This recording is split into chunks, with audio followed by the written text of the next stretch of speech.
Here we go. We'll do it live. Just get this out there.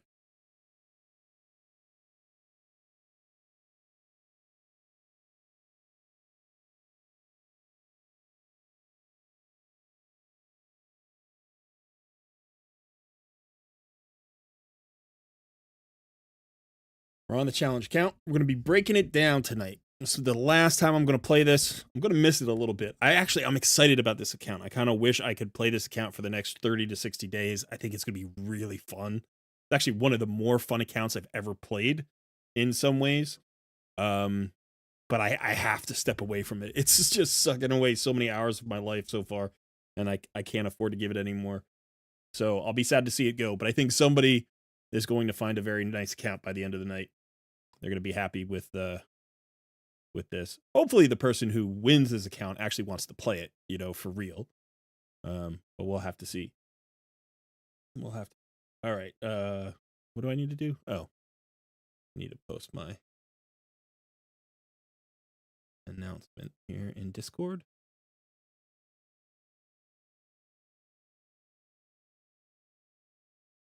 Am I in my own Discord? Yes, I am.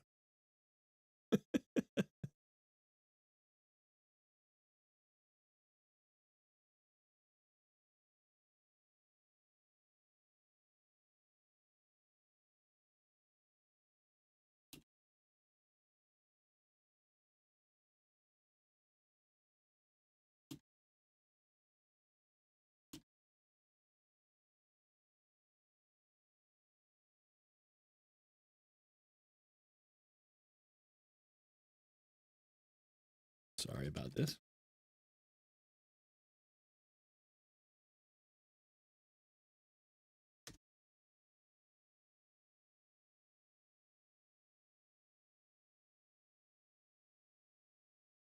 Oh. All right, we got some folks in here. How you doing? Good evening. Olaine, Bods, Kit, Dustin. You thought this was going to be earlier today? No, some point between 6 and 10 p.m. I said I'd be starting. It's 9 p.m. my time. So, yeah. So that's the time. That is the time. And when you have a baby and the baby's sick and your wife is sick and you're just like, it's hard to pin down a time. It's hard to pin down a time, but I had to do this tonight. I had to go out tonight because the fusion really starts tomorrow.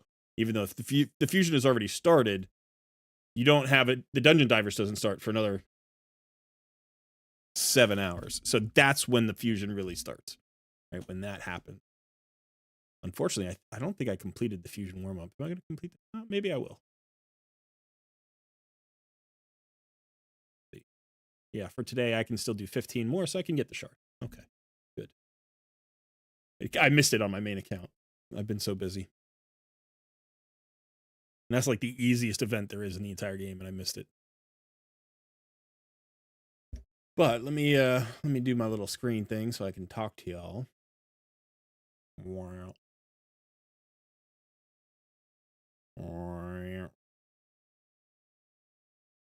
Devastator, it's going well. Steve, good to see you. Old man Griff. All right. It's a different time of day that I normally stream, so I'm going to see some names in here that maybe I see in comments or in the Discord a little bit, but don't see always in the streams, and that's kind of cool. It's been a minute since I streamed too. I don't remember. It's been like 3 weeks since my last Takeover Tuesday or a month or something. And I do miss it. I do miss it. Tuesday rolls around and I'm like, I'm not streaming today. I got to put out a video. I'd rather stream. All right. But so this is going to stand in for like a full account breakdown because I don't know that the winner is going to be here during the stream. So this will be available for the winner of this account to check it out. And anybody else who's interested in the account, I wasn't able to really update you on the challenge account over the past few weeks, like 3 weeks, the last 3 weeks maybe I did like 1 or 2 updates. I could have done a lot more. There was a lot happening, but so I'm gonna cover this account like from top to bottom, walk you through the entire roster, all of the decision making process, the builds, some of the gear, The various places I've invested in, all of the progression I made in different spots. A lot of the progression I made came from manual play, so we got to talk about that. I haven't set up like a lot of team compositions that just run full auto. And also there are synergies here that I think can be exploited that I didn't have time to exploit because I wasn't playing as much as, because I was slow rolling. So I wasn't playing as many hours. And I do think over the next, say 60 days, I think this account is going to surge forward. I think if this were like a 120-day challenge, this account would go from 7th to like 3rd really easily and might even like push the top guys because it's just it's in a perfect place. It's such a perfect place. And I didn't even play it perfectly. Like I missed out on a lot of stuff. There were days where I didn't do live arena. There were days where I didn't complete my advanced quests. There were days where I didn't do faction crypts. Because I was only giving myself so many hours per day and really I couldn't put in more than that. And yet this account is beautiful. It is in such a good, healthy place. And I actually think it's perfectly poised to take on this fusion. And I think this fusion is going to be really good for it.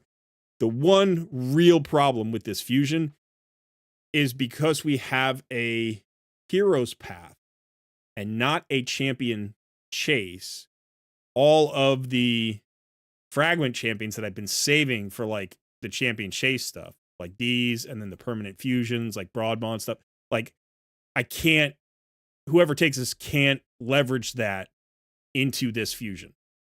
And while I've saved a good number of shards, I have 4 sacreds here, 6 primals, 26 ancients, like that's not enough. I don't think that's enough, which means that the 50 fragments rather, the first 50 fragments that comes from the hero's path would be the goal, right? Pull the shards for the first summon rush. And then do all of the hero's path with dungeon diving. Right? Now there's going to be like 3,000 gems by that point, maybe 4,000 gems by that point. So you burn all that energy to do dungeon diving like crazy in order to do that 50. Or you skip the first summon rush. You hopefully get more shards in the intervening week. There's a 2x event, probably a 2x sacred event during the hero's path. You pull all of the shards during the hero's path to get the first 50 fragments, and then you do all the dungeon diving to get the second 50 fragments. That might be the better route, right? Because of the 2x event and because of the extra time to get shards.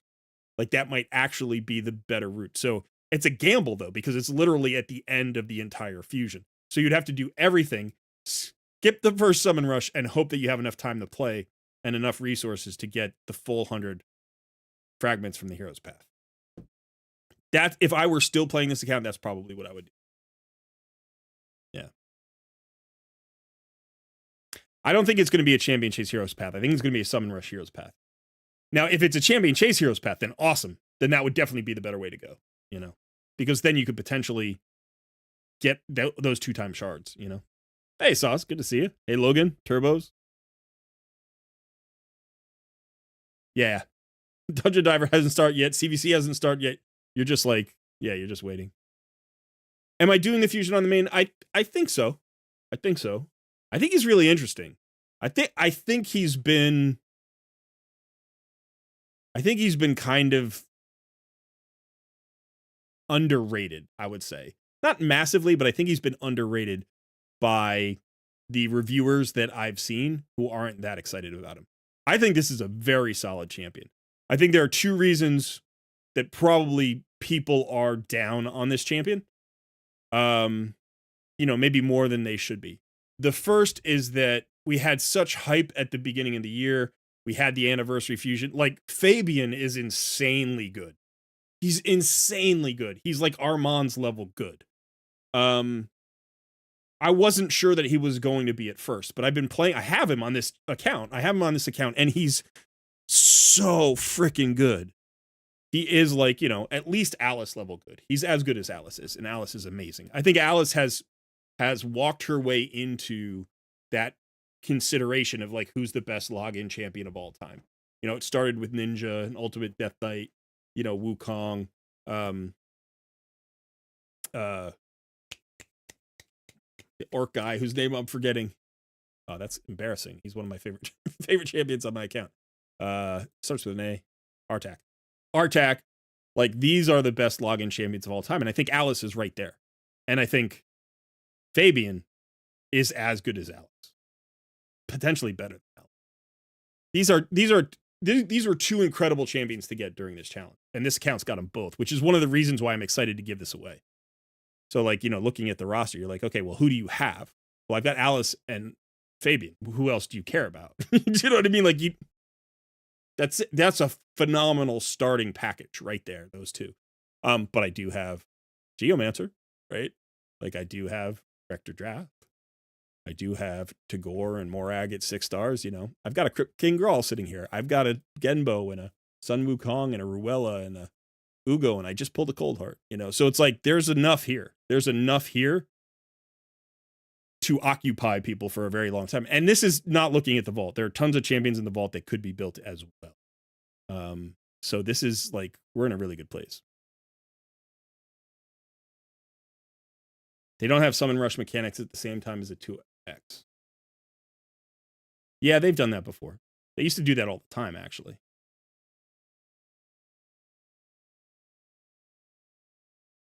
And then they stopped doing it, and they started doing it during Champion Chase. I actually prefer it during Champion Chase.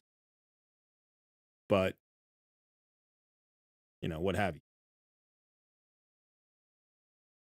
Hey, Colruyt, new player here. I started playing mid Fabian Fusion and recently unlocked Hydra, but have no team. Should I go for this fusion? Sure. If you make the calculation first, don't base it on how good the fusion is. Base it on the likelihood that you can complete the fusion. Because if you are a new account, this fusion will be helpful. It just will be helpful. It's a great progression champion that potentially actually has significant longevity. Right? Like, this is not just a mid-game champion, but he's a great champion in the mid-game, is what I'm saying. So, can you do the fusion? If you can't, if it's going to be a huge stretch, because it's really hard to do a fusion, and if you've never played the game before, and it's like your new player, it's like, do you know how to actually complete a fusion? Because fusions in Raid are difficult. They are hard to do. So, if you're a spender, that makes it a little bit easier. If you're not a spender, you really have to be on your game. Even if you are a spender, you really have to be on your game. Watch some of my videos about how to do fusions. I've got a couple out in just the last 4 months. They'll walk you through the process and tell you what you need in terms of resources. And then if you make the calculation and you say, well, I've got about a 90-95% chance of completing this, maybe better, then you go for it because he's a great progression champ. And if you can't, it doesn't matter. Like, it doesn't matter if it's the best champion of all time. If you can't get it, you can't get it. So don't waste the resources.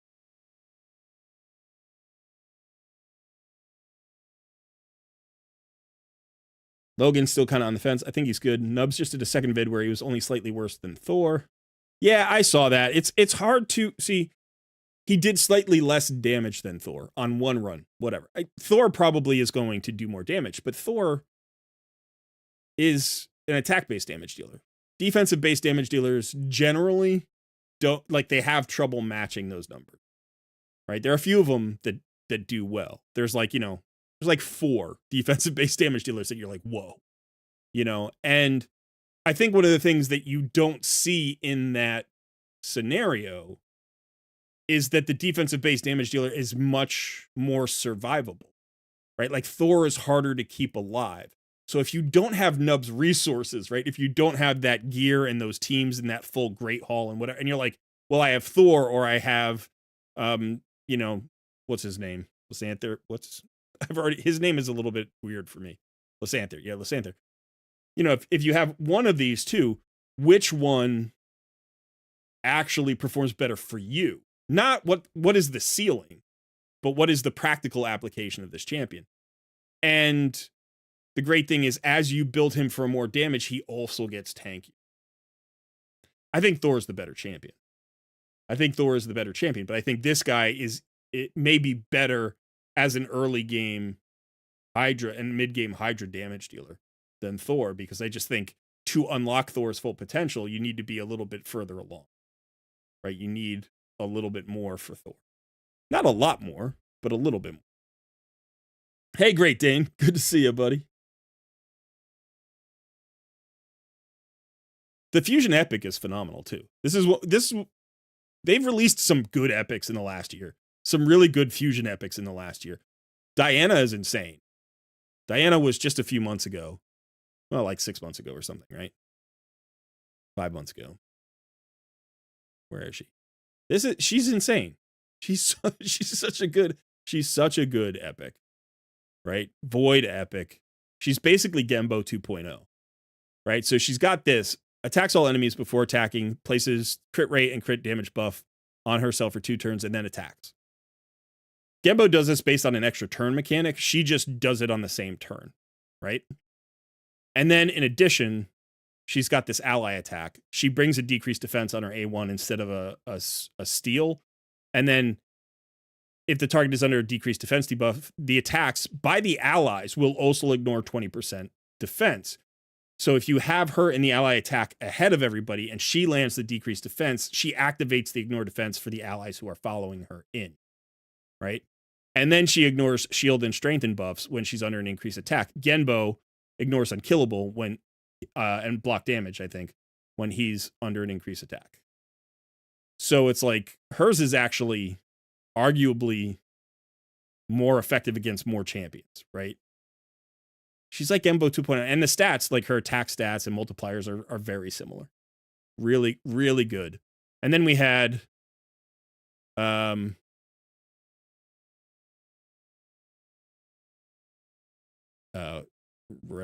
we had Dawncaller Sabbatha just came into the game. Right? Very good champion. I don't think quite Diana level great champion, but really nice champion. Champion heals the lowest HP ally by 10% of this champion's max HP on her A1 every time. You think it's more healing than it is. It's not as much healing, but it actually gives her solo potential, right? Because she can heal herself. Increased defense and increased attack. I wish this had a turn meter fill. If this had a turn meter fill, she'd be like one of the best epics in the game. Really nice revive. 100% turn meter with a 2-turn block damage. Yeah, good champion. Good champion. So a couple of them.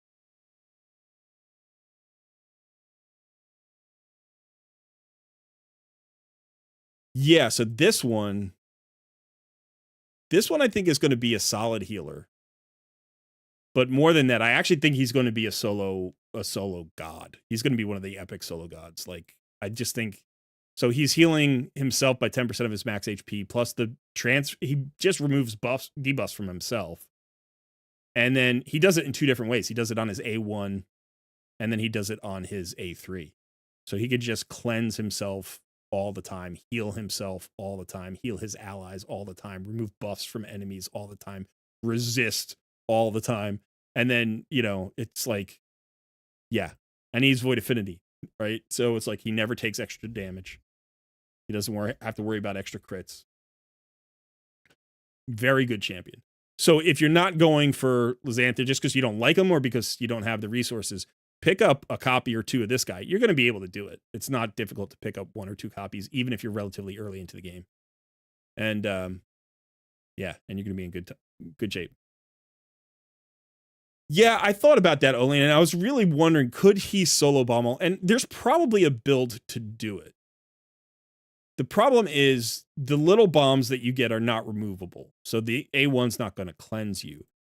And then if you take too many bombs in a row, you're just going to die because he doesn't heal off of any kind of death like the other solo champ, like Lady Annabelle and Burn Geary and stuff. So he would really have to have You'd have to have a very specific build. And the idea of him going up against Bobble 90 hard mode, to me, it feels like no. It feels like a no. I wouldn't be surprised if somebody figured out a way to make it a yes, but it feels like a no. At least it's not an easy yes. This is going to be a harder yes.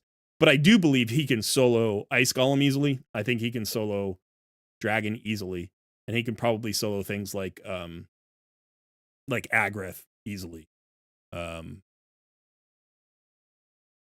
So yeah, I think, Scarab Boss, I think he's going to be able to do easy. If you have him in a Blood Shield ring, that's all he needs. That's all. He probably doesn't even need regen or immortal. You know, like he can probably just do it with the blood shield ring and maybe emergency heal if he wanted. But it's like, yeah, I think he's going to be very good at soloing. I don't know what his damage numbers are. You know, we'd have to see that.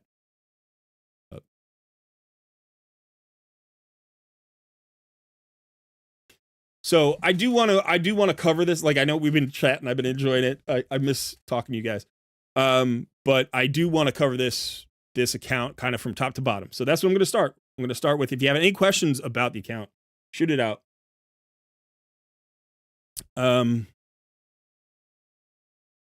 Yeah, that's an interesting idea, Charles. I do want to start a little there was a poll that I was thinking about.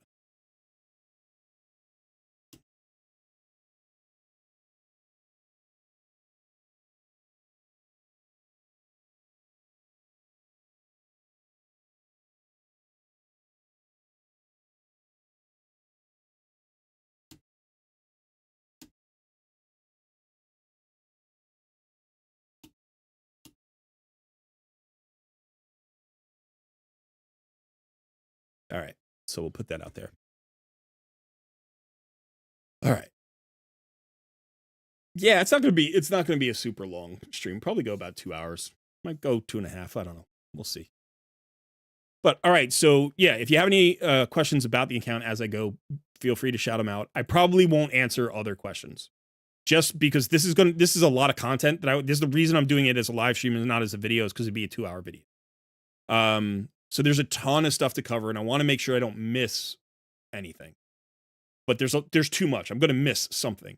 So, you know, give me your questions if you have them. That'll help me put together a good guide for the eventual winner. And by the way, if you are interested in winning this account, I'm giving it away tonight at the end of the live stream.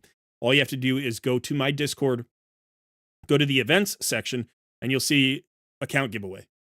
And all you have to do is go there, and it will tell you what you have to do, but you just have to react to the message. It's kind of like a Takeover Tuesday where you react to the message, and then we're going to spin the wheel.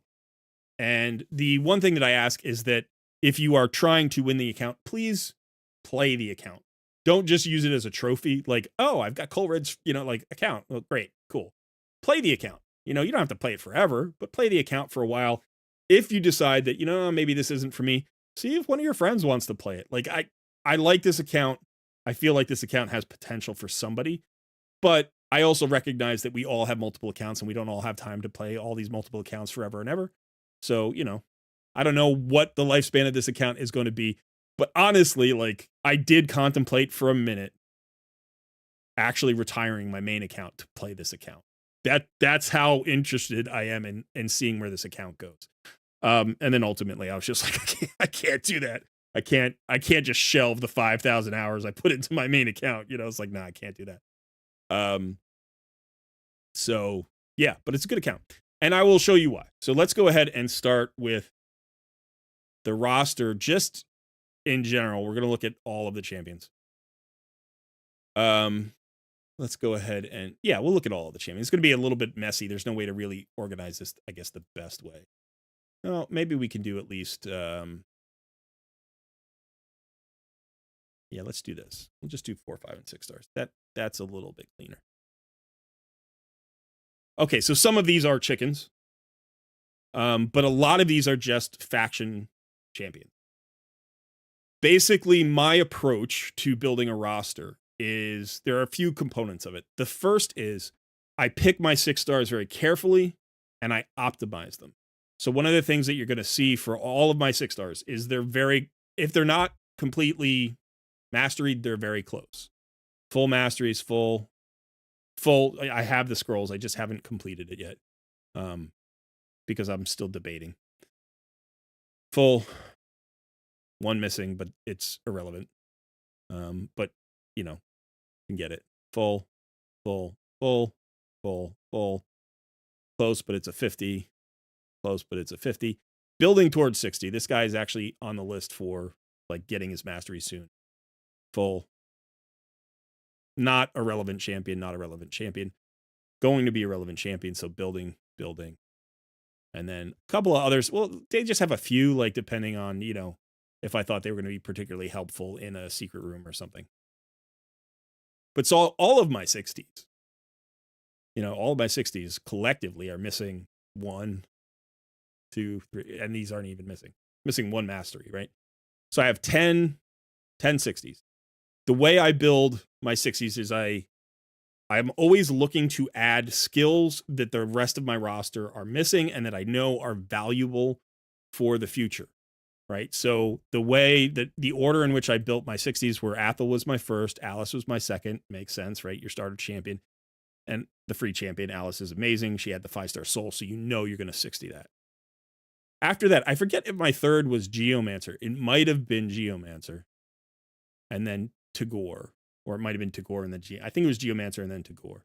Tagore is absolutely fantastic. He is so good on this account. He is the key component in making the team work, because not only does he start you off with an increased speed for everybody, this heal comes back around on a 3-turn cooldown, but it's a very quick 3-turn cooldown because of the increased speed. He's got an AoE revive, which just gives you so much. He decreases the damage allies receive when they have 50% or less. Like, it's just a straight mitigation. It's hard to close out teams with Tagore. And he's got a double hitter with an increased defense buff for one person, the person with the weakest health. So the lowest health. So the person with the lowest health gets an increased defense buff and then this mitigation. So it's very hard to close out Tagore teams, because even if you can knock down his champions, he just brings them right back with a shield. And he applies the shield every time. Like, he doesn't wait for the revive. He just applies the shield. And I know some people don't like that, but that actually builds in a lot of survivability to the team as well. So really, really good champion. Plus, he's got a pretty good aura that you can use in all battles, and I use it frequently because I don't really have, or I didn't have before Fabian, an all battle speed aura other than Haikatoon, who I haven't got around to building. So you can see he's just built tanky. I do think he needs a rebuild. I haven't really touched him in months. I got him to this place, and he's actually, I mean, it's not bad for an early game build, right? 2.4k defense, 72,000 HP. What I would love him in is a bolster set, but my bolster sets aren't good enough. If not a bolster set, I think a regen set and a mortal set, you just want him to be unkillable. You just want him to live forever, and then you can never lose. So runs are slow, but Tagore makes them possible. Right? Now, I've got 3 revivers, which is unusual. I don't normally do that. But the problem is I'm missing key components. I don't have a cleanser. Not a good cleanser. I have Ugo. I have Anchorite. They both have a single cleanse, right? They can remove 1 debuff each. I don't have a block debuffs champion. So I need to go tanky. I've gone the tanky route. I've got Morag Bronzelock, who brings a strengthen, an AoE strengthen on a 3-turn cooldown, 2-turn duration. That synergizes really well with the tankiness of these other champions. Geomancer is my primary damage dealer in a lot of places. He synergizes well with tankiness, right? So Alice was really my sort of outlier. She was the attack-based champion, but if you actually look at her stats, she's got decent HP and defense. I've got her in a build where, like, she's actually tankier than some of my support champions. She's got 2.8k defense, 48,500 HP. She's got a 5-star Brimstone, which obviously isn't for arena. It's for PvE, but it works in clan boss. It works in, a lot of areas. Fabian's built decently fast. He is in temporal change, which I think is a good build for him, but you could go polymorph. You could go a lot of different things on him. Pretty fast at 239. My gear has not been awesome. I have started to pick up some speed boots recently, but for like the first 10 weeks, I was just so struggling for speed boots. I didn't have a single, in fact, I may still not. Let's check this. This would be funny. I don't know that I have a single 5-star or better speed boot in Perception. I've got 2 4-star speed boots in Perception. In 12 weeks of doing nothing but farming faction crypts as much as humanly possible and just getting Perception gear all the time. This is why I'm saying I didn't have good luck with my gear. Now, if we look at perception, right, and we just say, okay, like, let's say we're looking for perception gear with speed stats, right? And you're like, well, I got a bunch of stuff. I got a bunch of stuff I haven't even rolled yet. I got tons of shields that have speed. I have tons of helmets that have speed and like crit rate, or what, I've got tons of weapons that have speed and crit rate. But I don't have gloves. 4-star, 4-star, 4-star, 4-star, 4-star. You know, they're not the right gloves. I don't have HP. I don't have defense. You know, I don't have a good crit damage with crit rate. Like I have 4 stars. Chess pieces are really lacking. You know, it's like I had this one good piece I was excited about. Sorry, you can't even see the stats. Let me move myself out of the way.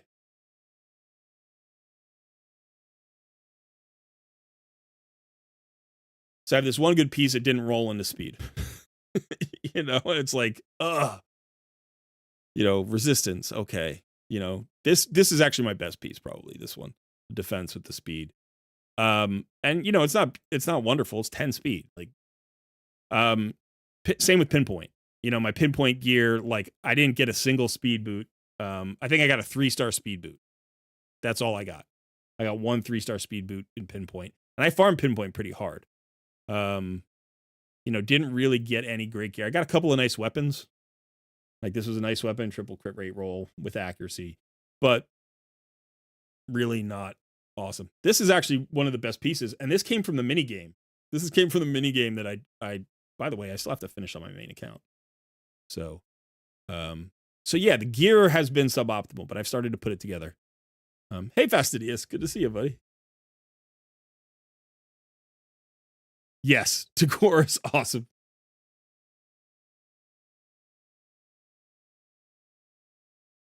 Good to see you, Fasty, buddy. Yeah, I think this is a nice account. I think it's a nice account. So if we look at the account as a whole, what skills do we have? Well, we have cooldown increase. So this is a lockout champion. And she's a decent nuker, by the way. And she, you know, ignores defense. And she can also do this thing where she removes stuff on her A1. We've got this guy, he's a buff strip and another lockout champion. He's an amazing lockout champion. He is so much more of a lockout champion than Alice is. And she's legit as a lockout champion. Dawncaller Sabbatha gives you interesting stuff, but I think I probably could have lived without this 60. She did a few things for me. She helped me in Bommel a little bit, and she helped me in Scare Boss a little bit. I used her in a couple of places to get the increased defense buff. Helped a little bit. She's a cool champion, and I would like her. She's my style of champion in some ways. That tanky reviver who like makes her team tankier and is really hard to kill herself. But I don't know that I unlocked her full potential with the gear that I had and the other stuff. Obviously, Geo is Geo. I've had him in regen the whole time. He soloed the highest Scarab boss that I cleared because I did put him in a Blood Shield ring, although he was in a different ring before. He had more accuracy before for other stuff, but he has done a lot of good. He's not my MVP. It was a nice early pull, though. Rector Drath was one of my most recent 6 stars. Wow, Uncle Dan in the house, buddy. Oh man, Thanks it's good to for see the you. live stream code. that speech to text to speech, I hope you heard. It said thanks for the live stream cold. But thank you, Dan. That's awesome. Man, I love it. I love it. I really appreciate you. But yeah, so Rector Drath recently, you can see I've got her in Impulse. I got some good Impulse pieces. I wanted to put them on somebody. I decided to put her in Guardian because I had a decent Guardian set. So she's relatively tanky. You can actually see, you know, like HP's a little low, but defense of 3.6, almost 3.7k, really nice at 218 speed. She doesn't have the accuracy to land her decrease attack, but I built her solely for my last Hydra team. And she added about 2 million to my normal Hydra. So I went from like 9 to 11 or something about that. So it was good. I haven't really squeezed all of the progress out of her yet. Cryodan, I like the idea of him. He was helpful, but I think I should have built Ruella. I think I should have built Ruella first and then built Cryodan. But he's going to synergize really well with this fusion, right? So the current fusion has, on his A2 or whatever it is, has an AoE slow and weaken on the same skill. It's an AoE attack that applies slow and weaken, and Cryodan applies an AoE freeze and an increased speed and turn meter fill. The two of them in conjunction will dominate the turn meter battle in wave content. So I actually think they're awesome pairing. We already know how good Tagore is. Fasty to goat. Yeah. Hey, nobody. Adam Murray's here. Good to see Adam. Yeah, he's legit. Tagore is just really, really good. I tried hard to get away from Tagore during this challenge. I'm like, I know he's good, but I want to move on from him because I think he's holding me back a little bit because he doesn't have a turn meter fill. He has the increased speed, but not a turn meter fill. And I was like, maybe I'll replace him with Cryodan, who does have the turn meter fill and the increased speed. And I just ended up using them together because Tagore's so freaking good. You know, it's just like, yeah, if I pull him out at any, like, I said this during my challenge update, my last challenge update. Tagore, like, Geomancer was in like 60% of my solutions, and Tagore was in 95% of my solutions. You know, it's like there were very, very few solutions that he didn't factor in. Morag is actually in a pretty good spot with some crap gear. So you can actually see her stats here. Not great speed, okay defense, low HP, low crit damage, and she does great work for me. In this crap build, she's actually really good. The one thing you don't need on her is accuracy. Like, accuracy doesn't matter. So the pinpoint is just for speed because she was very slow. But this is a champion that could be leveraged for a lot more value. Her AoE strengthen is so good. It hits decently hard, and it just gives you mitigation in every circumstance because there are people who ignore defense, but they don't ignore strengthen. Right? There are bosses that ignore defense but don't ignore strengthen. She was key for me pushing to hard mode Ice Golem. Without her, it wouldn't have happened because that strengthen is just so key. Anchorite, I had a plan for Anchorite I'm going to talk about more. He's a good champion. I've got him in a stun set. He's got an AoE A1. He's got a really nice big heal, full heal on his A3 with an increased crit rate, increased crit damage. And then he's got this kind of sneaky cleanse. This is actually a cleanse, removes one random debuff from all allies. And then it also increases duration of all ally buffs by 1 turn, which I think most people think about the second half of this. That works really well with the strengthen. You drop the strengthen, then you increase the duration of the strengthen. Or, you drop the increased attack and increased defense, and then you extend those. Or you drop the increased speed, and then you extend those. He factored only in about like 30% of my solutions, but he was key to those. Like, I couldn't do it without him, So it was like I either didn't need him at all or I totally needed him. So I don't regret the 60, but it's kind of like it's a little bit of a stretch because I didn't actually end up using him for what I wanted to do, which is what I wanted to do was create a 2-to-1 clan boss speed tune. Now, if you don't know, with an increased speed champion and a buff extender, you can create a 2-to-1 speed tune for clan boss. And the reason I wanted to use Anchorite for it is because he also has this cleanse. So my hope was I could find a speed tune that was not only 2-to-1, but where he could either cleanse the stun or he could cleanse the Spirit Affinity slow. And I did it before the champions were 60. Like, I figured it out. I did all the stuff. And then I just realized I'd never had the time to make the build. And I was never going to have time to make the build.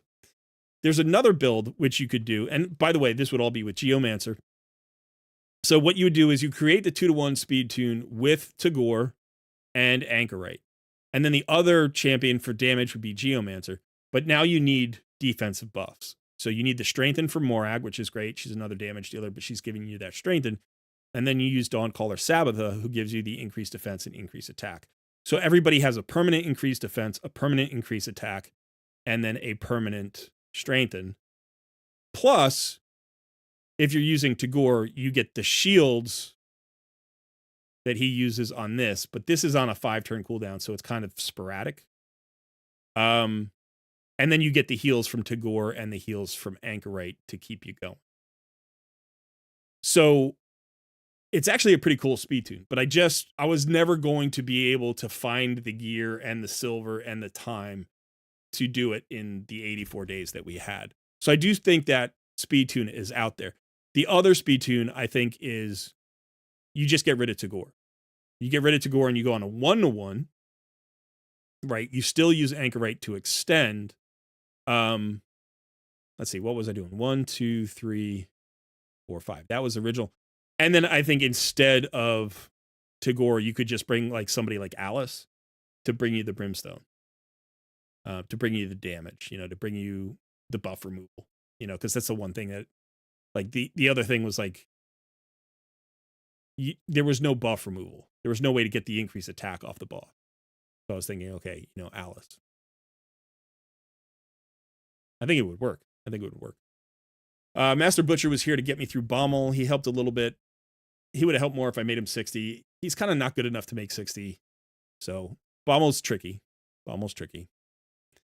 Crypt King Grawl got me through to hard mode Spider with no books at level 50.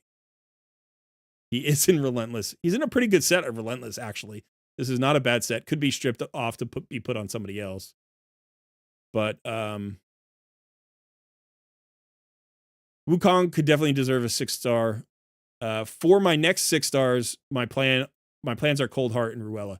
I'm going to show you my my missions. So I'm at the point where I have to ascend a champion to 6 stars. You must do this while these quests are open. So I had to do a Spirit first. I did Fabian. Then I had to do a Magic and a Force. And I don't remember what order it was in. And my Force was Rector Drath. So that's why I chose Rector Drath at that point in time. And then I think my Magic was Cryodan. So that's why I had to pick those in that order. And then I was going to do Genbo for Void. That was the plan. And then later on, I pulled Cold Heart. So I was like, Cold Heart's the easier one to get to, because like she takes less resources to get there. And I think she's a little bit higher priority because I haven't really unlocked Fire Knight. I'm at stage 20, but it's a manual. It's like a 20-minute manual to get stage 20 down. So I think Ruella and Cold Heart will solve the full auto stage 20 Fire Knight for me. So that team, we'll have to figure out exactly what that team is, but it would probably be something like, it'd be like Tagore, Cryodan, Morag, Ruella, and Cold Heart. It'd be something like that, right? So you get the triple hit, the quad hit, the double hit, the ally attack, the decrease turn meter, the weaken, the slow, the decreased defense, the massive turn meter decrease, and the nuke. This is all the multi-hits, but also the wave control. This is the guy that keeps it all going. Feels beautiful. So I think that's going to be the team. Anyway, go back to this.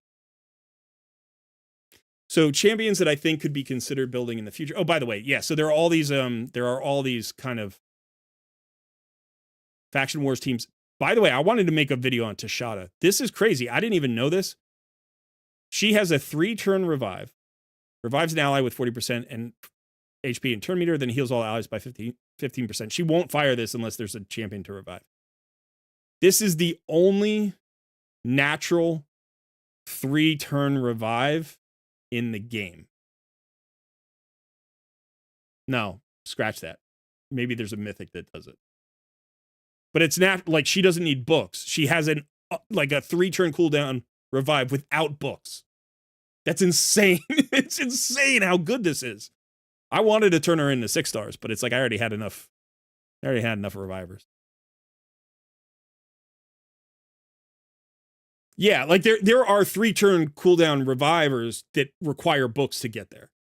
Right? I think she's the only one in the game. There might be a mythical, but I think she's the only one in the game that revives on 3 turns without any books. Right? Like, that's insane. She's definitely the only epic. I'm pretty sure no legendaries do it. Yeah, I when I saw that, I actually went through all of the champions in the game, like all the healers in the game, the revivers in the game that I could find, and I couldn't find another one. But maybe I missed somebody. So I've got really good revivers, right? I've got a lot of revivers. So I got 2 in knights. I've got Tagore is orcs. Where's my next one? I've got Kinagashi for Shadowkin. Tashada for barbarians. Meat Carver for skinwalkers. Gear Grinder for Ogren. Grinner for undead. Is this guy a reviver? No, I didn't think. But he's really good.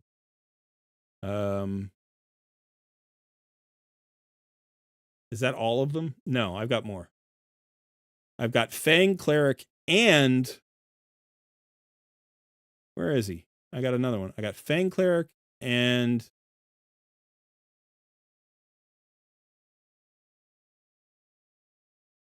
Caden. I got Fang Cleric and Caden for Dark Elves.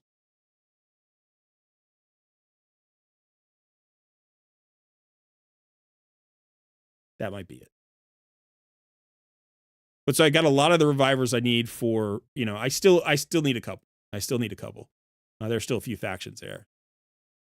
As far as, other champions down the line, I do think the next one after sort of the group that we're talking about is probably Whisper. Right? I've got duplicate Whispers. I do think Whisper's the next 6-star. Like down the line. Or maybe not. But she might be in the next 2 or 3. I also think Golden Reaper could be really good. This account is kind of missing turn meter fillers. She's a very good turn meter filler. I'm also missing an AoE decrease attack. Like I have one here on Golden Reaper, I have one here on Caden, but I don't have an AoE decrease attack on any of my big champions. I have a single target decrease attack here on an A1. I've got a single target decrease attack here on an A1. Yeah. I do have Provoke here. I've got Provoke here. I've got Provoke here, but none of them are awesome, so Provoke champion wouldn't be bad. There's a lot of ground covered by this roster. There are good champions down here. This guy's a solo god. We've got Pundar, who's a really good champion. He's another strengthened champion. 4-turn cooldown. He's got a Provoke.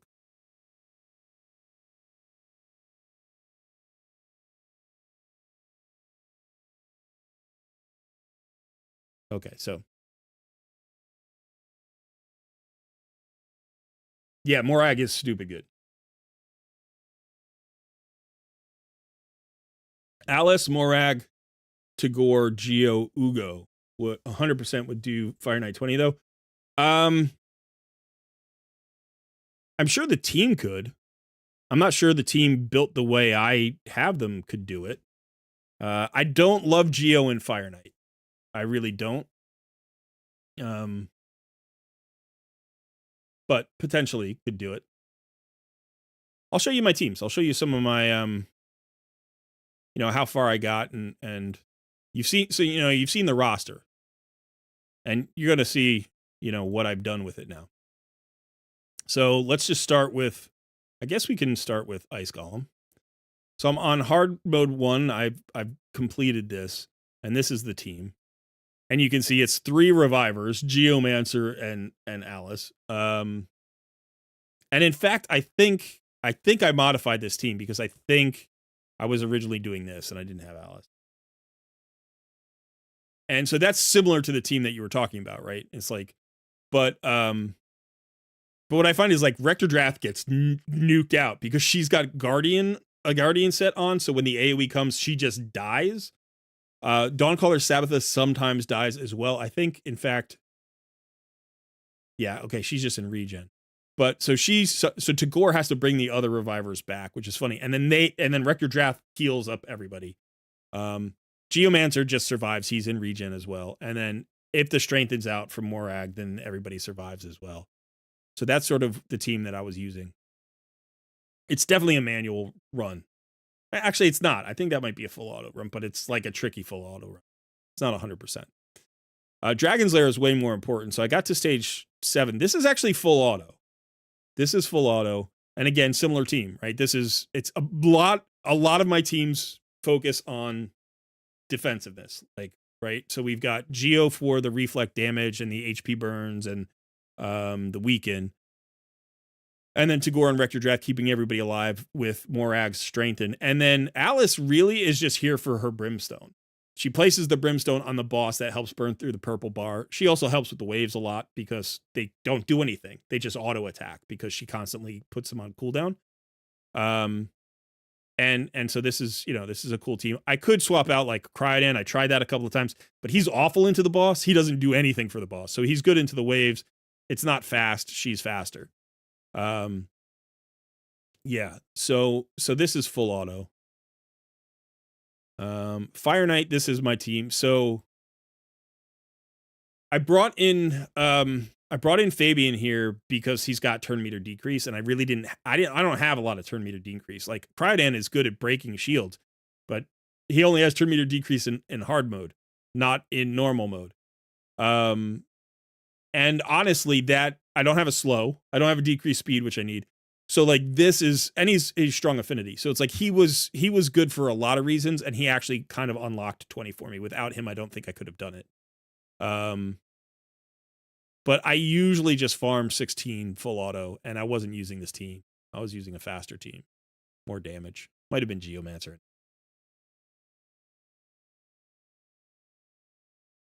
Sand Devil's Necropolis, I've got 15. This is a manual because I didn't bother to do the team setup. So I'm actually going to play this right now so people can see it. And it doesn't work every time, especially if you mess up a thing, but usually it works. You can also do this with Dawncaller Sabbatha. Like Dawncaller Sabbatha actually works really well on this team. You could replace Rector Drath with Dawncaller Sabbatha. Or you could actually replace Ugo. You can replace Ugo with Dawncaller Sabbatha as well. Ugo doesn't really do much on this. In fact, I would probably just straight up do that. Ugo does not. She lands a decreased defense sometimes, and that helps you speed up a little bit. But that's really her. She does a mini cleanse. Like that's her main thing. She does a mini cleanse. But you could definitely do this instead. You could also do Geo. I've done Geo before. In fact, I think I was doing that. Now that I'm thinking about it, I'm like, why do I not have Geo here? I don't know. I'll go back. I'll go back to this. Any of these will work. But so you don't want to do it full auto. So yeah, just auto attack here. I do use the increased speed right away. May as well. There's no downside to it. And then you can actually do this to get that veil up. The veil's considerable because it actually keeps everybody alive. You see, without the veil, Rector Drath would have died. So without the veil, it's actually more problematic. And again, if you bring in Dogcaller Sabbatha, you can't use the increased defense because this ignores 100% defense. So the increased defense doesn't matter. You need a strengthen or a veil. Those are the only two things that add mitigation. And so then I think I just A1 here. Decreased defense. Decreased attack actually would be helpful as well if you could land it ahead of time, but you can't land it until the boss goes. Try to get that brimstone on there. But all right. Well, it looks like we're going to wake him up. So I'm going to use the strengthen here. So now when the boss hits me, we've all got the strengthen, right? And that keeps everybody alive. And that's basically the cycle. You try to get back around to the heals, heal everybody up. You can use the ignore defense when the boss is not asleep. I tend to use the mini cleanse when the debuffs come out. So like on this turn, now that you got the slows out there, you'll use that. Get the heals going. Got one more turn for the veil. We got to remember to do that at the right time. Ignore defense. Mini cleanse. You can also use the shields from Tagore if you want. Not a bad thing to do. So I'm not going to have the strengthen in time, but I will have the perfect veil. Everybody gets it. That's good. And hold on to that. And we'll put up the shields. And Hugo still dies.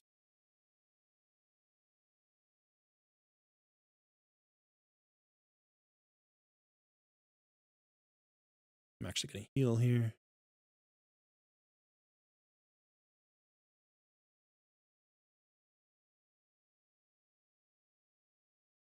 Yeah, I think we got time. Do we have time? And the decreased defense. No, we missed it. Now, Ugo's 50, so she sometimes dies. It's just the way.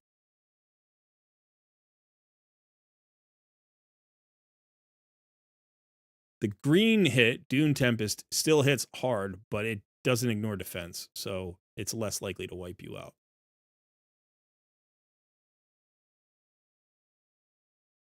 Now, you can't really full auto this with, I'd have to program in a team.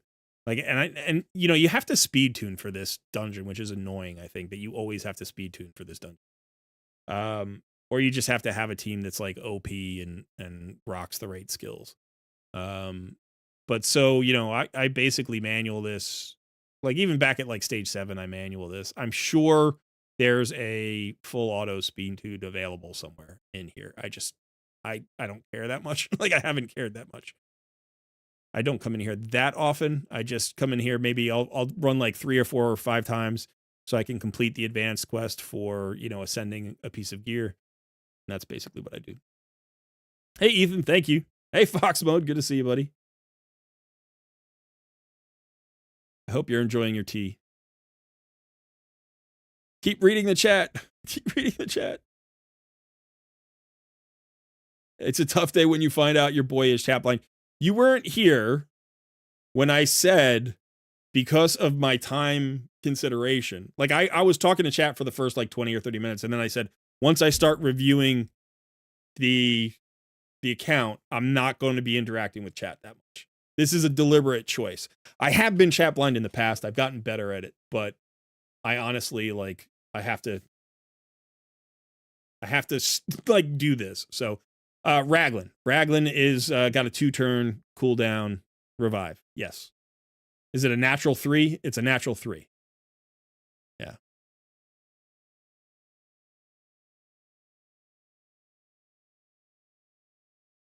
All right. So let's just finish this off and not waste the energy because I don't have a lot of it.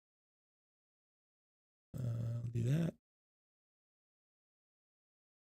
Guess I shouldn't have wasted my revive. Oh boy. It's going to be interesting. I finally got a brimstone. I think that's my first brimstone.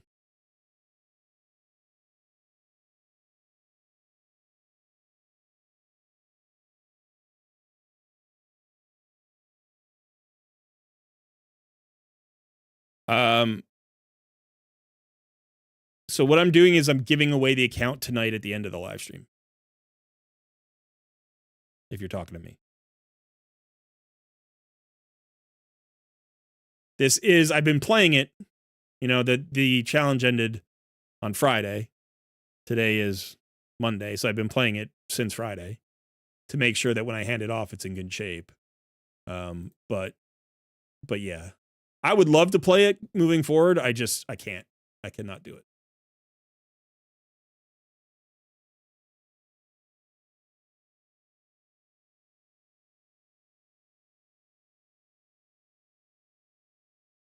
All right, so normally it takes me about 3.5 minutes or whatever to do that, but so that's there.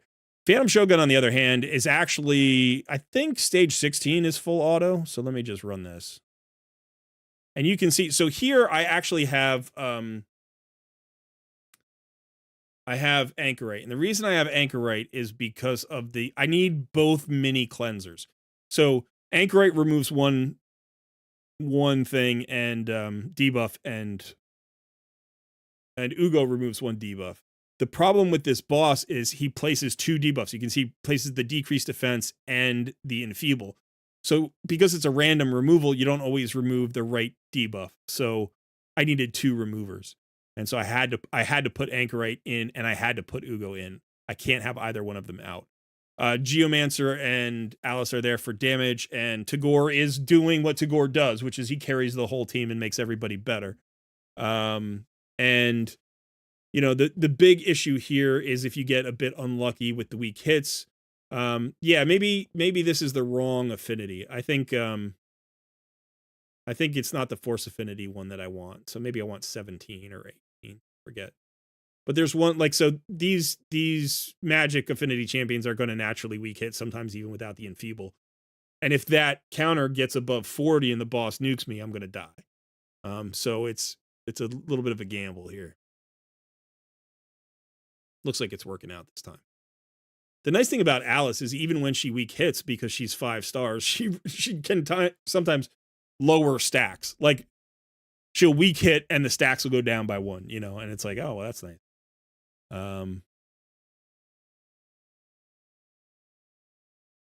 Yeah, so we're just there on this.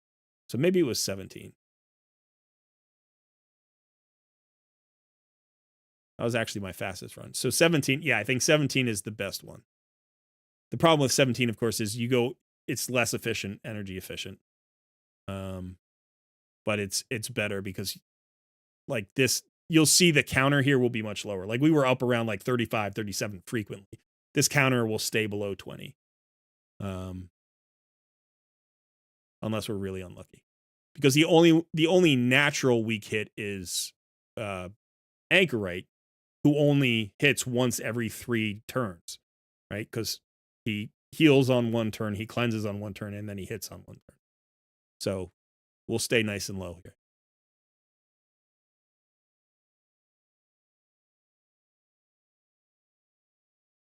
You should have told me, chat.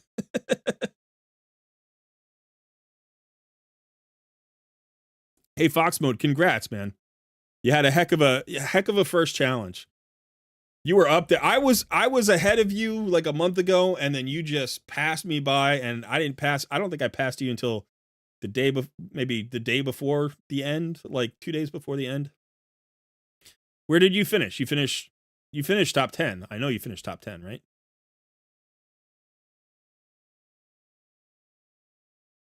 Got some CCs in the chat. Adam Murray, yes, we do. We got some members too. We got some members, some special little tags there. 9th place. Congrats, man. That's awesome. Oh no. I guess it wasn't full auto. I got 50 stacks. I honestly, I wasn't even watching. I didn't see how that failed. But, you know. But anyway, you can do stage 20. It's actually a relatively easy manual. All you have to do is make sure you save your cleanses for the right time, and it's I don't know if it's 100%, but it's really close to 100%. And this is even into the wrong affinity. So it's like, you can do it. But I would probably pick like stage 19, right? I would probably pick stage 18 or 19 to actually farm, because you're just guaranteeing yourself 100%.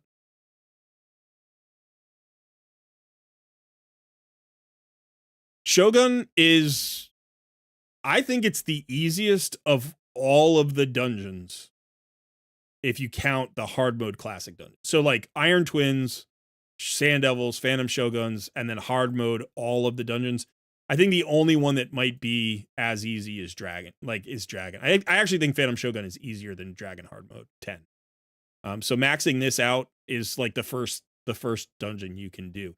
Unfortunately, my roster that I have on this account is not built for this dungeon. The funny thing is, I finished with the highest clear.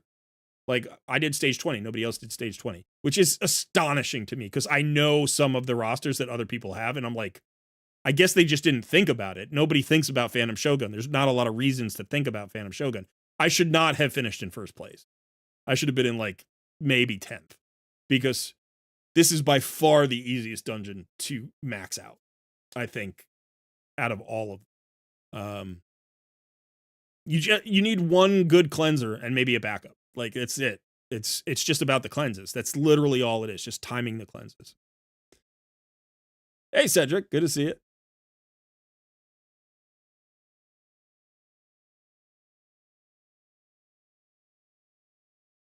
That's great, Fox Mode, man. I'm good. Yeah, we got some members here. Yeah, I don't know Bone either, but I'm gonna have to check him out. He did great. He did great. I will say this, like I had a conversation with Boozor before the challenge, and I asked him if he was gonna play, and like I don't want to put words in his mouth because I don't know how much he wants public about it, but he brought up a point to me which I really took to heart, and that's why I've mentioned it a couple of times, which is that this free to play challenge is not genuine free to play like it's not, right? Because of the scorekeeping and the competitive nature of it, because of the artificial limit of 3 months, people do things that they should not do if they're going to build a good free to play account, which is actually that conversation made me decide that I would play this year. I was thinking about not playing this year. It made me decide I would play this year, but I would do the slow roll, which should be as healthy a free to play account as I could make, right? And I wanted to see how it would compare to people who were sacrificing for the challenge. And I came in 7th. And that's higher than I expected to. Now, I expected to finish in the top half for the simple reason that I am used to playing free to play accounts and the grind doesn't bother me. It doesn't get boring for me. It doesn't overwhelm me. I've done it dozens of times.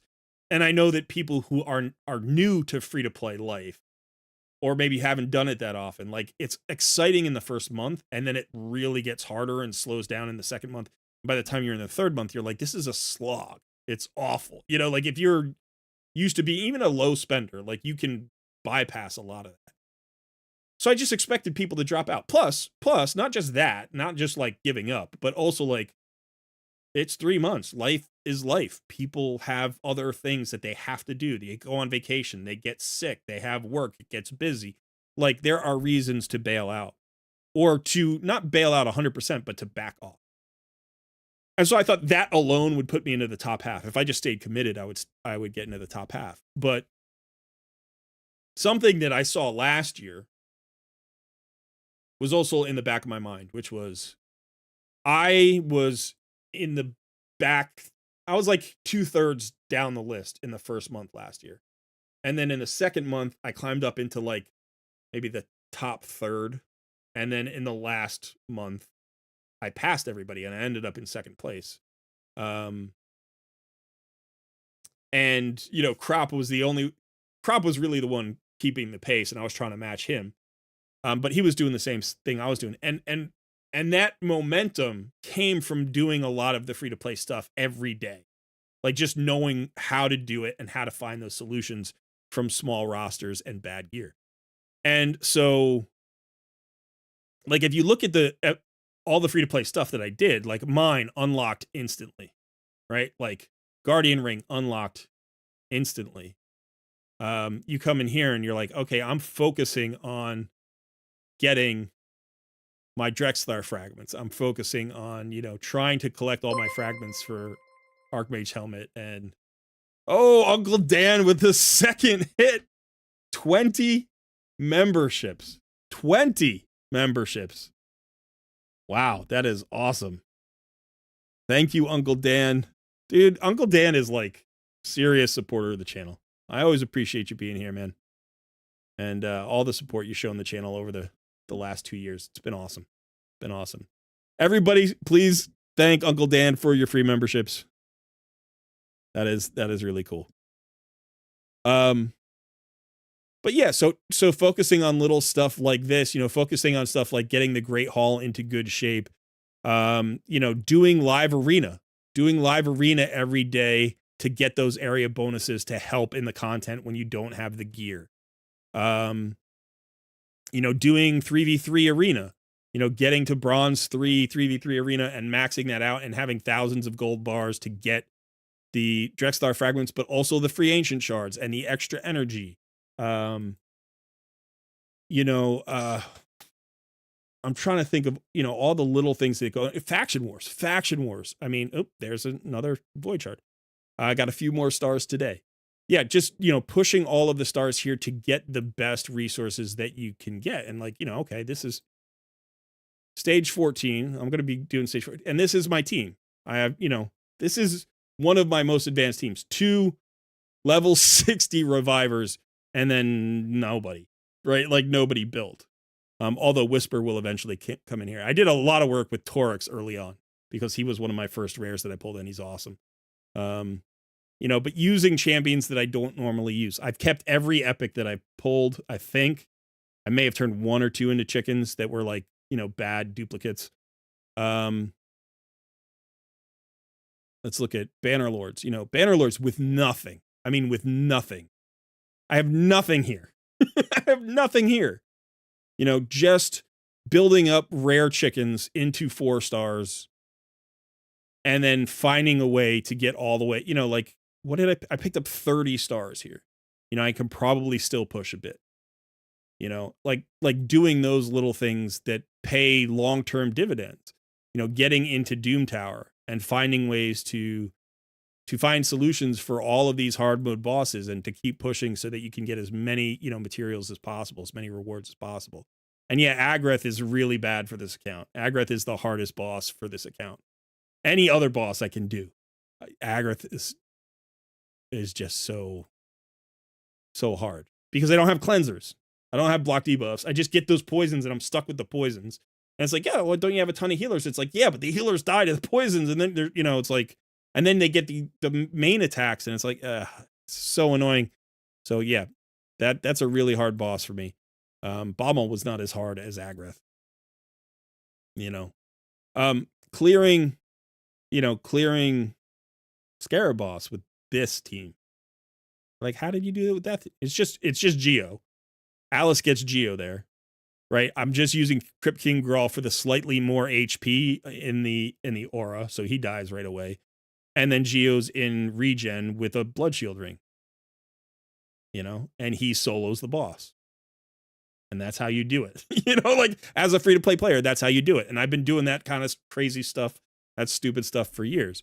My clan boss team, I'll show you my clan boss team. I should actually run a key, I think. So here's my brutal. This is my brutal team. I used the rare. I had to use a rare for the mission or the quest. But let's go ahead and we'll use the nightmare team. So the nightmare team is this team. I can delete some of these teams. I don't really need these teams, but so this is what I was talking about, right? Like if you put in Anchorite here in place of Ugo, you lose the decreased defense, but you get a 2-to-1 speed tune. Like I'd have to tweak the speeds, but this would be a team that you could do, or you get rid of Alice and Ugo, you bring in Anchorite and Sabbatha, and now you've got your kind of infinity squad you're going for the infinite increased defense, infinite increased attack. I really need a decreased attack champion here. So there's also the Rector Drath. You could go the Rector Drath route, get the permanent veil. You could do that. Although that veil it's going to fall off eventually because it's based on HP levels. So you could do that. But Rector Drath's doesn't have the accuracy to land or A1 in there. It's only like a 35% chance right now anyway. But let's go ahead and run this. This clan has died, by the way. This was a clan for the challenge. Everybody's left the clan. There's nobody active in the clan right now. So whoever wins this account, you're going to want to change clans.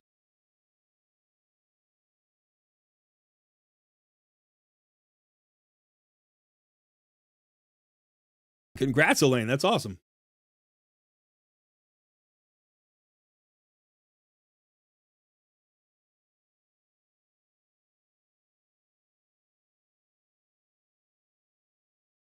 Well, you have Marishka. You can take bomb champions into Marishka. You absolutely can. What you need is a block buffs champion or a buff strip champion, right? That can have a high degree of accuracy. You can also go the opposite route. The block damage buff is 1 turn, and if the bombs have a 2-turn duration, right, then you go defensive. You go like strength and shields or block damage yourself, and then the shields all fall off, and then the team dies. So there are ways to use bombs into Marishka, but it is a pain. It is tricky. And if people don't know that particular interaction, then they lose almost instantaneously. I didn't know that. I was the victim of that like 3 times before I figured it out. Because the first time I wasn't really paying attention. The second time I was like, that's weird. And then the third time I'm like, why is that happening? And I went and looked up her kit and I was like, oh. And then I've only fallen for it like 1 more time because I just wasn't paying attention to a Marishka like as a 5th pick or something, you know? So it does still happen. Like every 50 times I fight Marishka, I forget about it and I bring a bomb champion and it hoses me. But it's like the least part of her kit, it's like the least, it's literally it's just a passive. It's just a throwaway passive that actually plays pretty well in live arena. Epics don't get buffs. That's true. They just power creep them.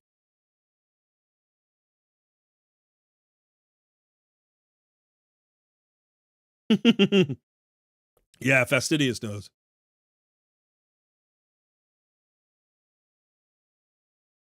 I actually really like this team. I think it's pretty good. And I think if I just took Ugo to 60, I'd probably get another million or two, just in terms of maybe even more because of the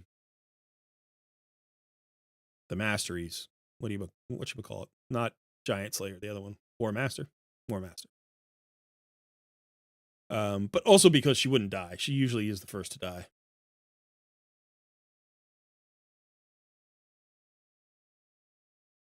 What speed would that team have to be to get the 2-1 speed tune? It's a very particular speed tune. I will show you the base team. I will not do the math for you. It took me like an hour to figure it out last time, which I actually was faster than I thought it was going to be. So, but let me see. I gotta.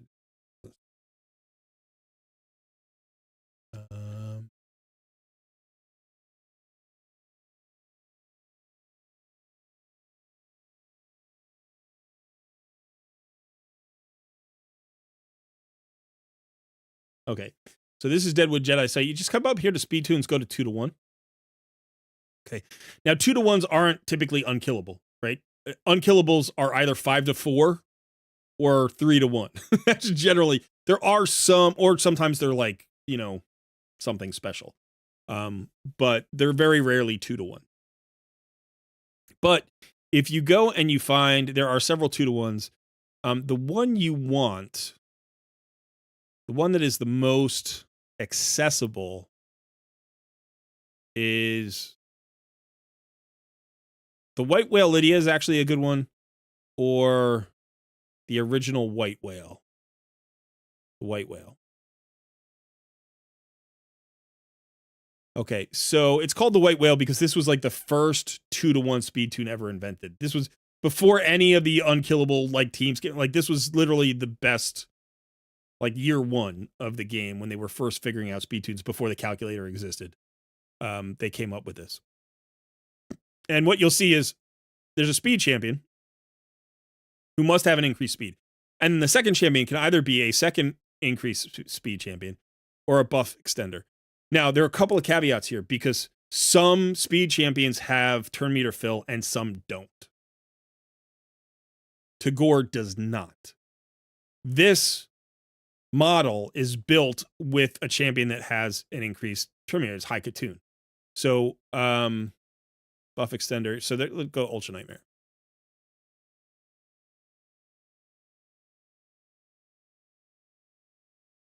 I'm surprised it showed that. Okay. So basically what you'll see here, my website. Is this the better one? Yeah, that's the better one. Okay. So you get the increased speed, right? And the buff extender here, I guess, is Sandlash Survivor. Is that correct? No, it can't be. Sandlash Survivor is not on a 3-turn cooldown.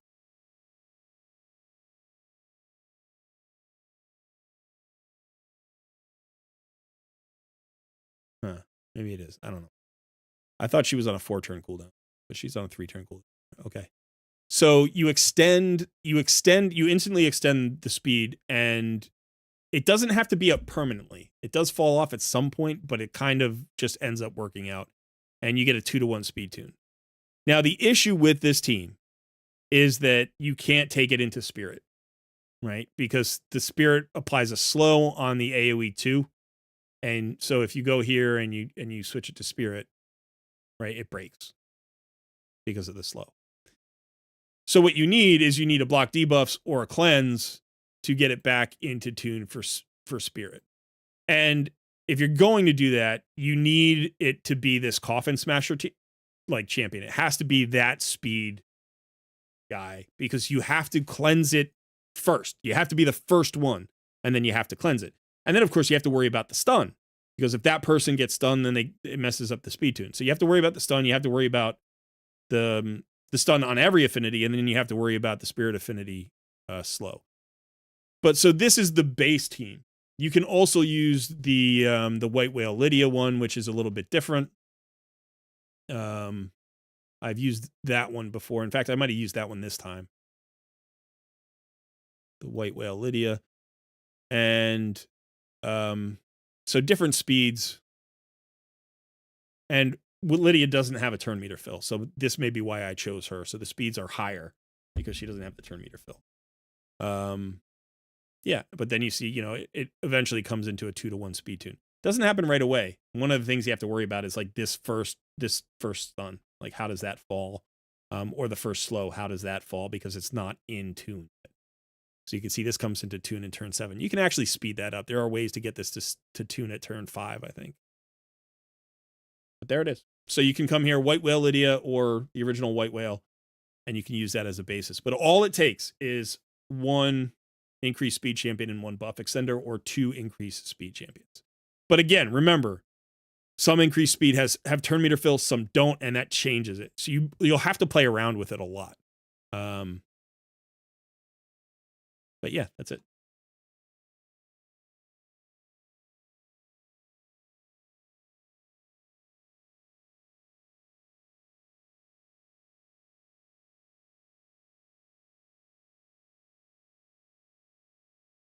See you, Fasty. Have a good one, man.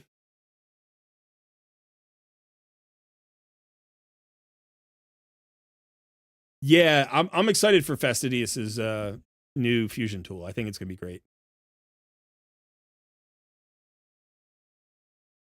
Okay, so 20.83 million. So this is a 2 key. This is actually a low key. Usually I score somewhere around 23 million. I don't think I've missed a 2 key in a couple of weeks on any affinity. Void Affinity is actually the lowest one, because Void Affinity only hits once on his A2, I think it is. And so Geo only reflects on the 1 hit, whereas every other affinity boss hits 3 times on the A2, and so he actually reflects 3 times, so he does more damage. So it's, just this weird thing where like Geomancer is not that great into Void Affinity. But he's still good enough here. So I'll have to use another key in an hour to make sure I get that done so that we get our chance. Now, unfortunately, we're not getting 2 times chests anymore because everybody's left the clan. Like, what are we down to? We're down to, well, not everybody. We're down to 18 members, but a lot of the members you can see like just stopped playing. So it's like we're at half strength. All right, couple of things that I do want to talk about. I want to talk about Arena. Classic Arena is really important. So the way I've been able to stay in Gold 5, I hunt 3 kinds of teams. I hunt the single person defenses. I hunt any team that I could potentially beat that doesn't have a speed lead, like this. All right, so I'm going to go try this team. Now, this is my current team, but there are a lot of iterations on this team. If you need more speed, you bring in Wukong for the lead. You want Fabian in. You always want Fabian in. You always want Allison. Those 2 are kind of non-negotiable. You don't have to have Tagore. You could actually have Cryodan here, whose increased speed has a turn meter fill, so he'd be actually better than Tagore. But if you think it's going to go multiple rounds, you bring Tagore. If you think you can one-shot them, you bring Cryodan.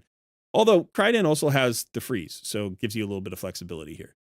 One of the things I got to watch out for is like Doom Priest here. Not Doom Priest, Skullcrown. I always mix up those two names. Skullcrown here. So Wukong or Ugo is necessary in order to lock her out from her buff. So another champion that you could bring here would be Ugo. You could also do this if you think you're just going to be faster. Like if you're just, I'm literally going to be faster. I don't need, like here, Tagore is the fastest champion. I use the increased speed. That's enough. I'm going to go before they go.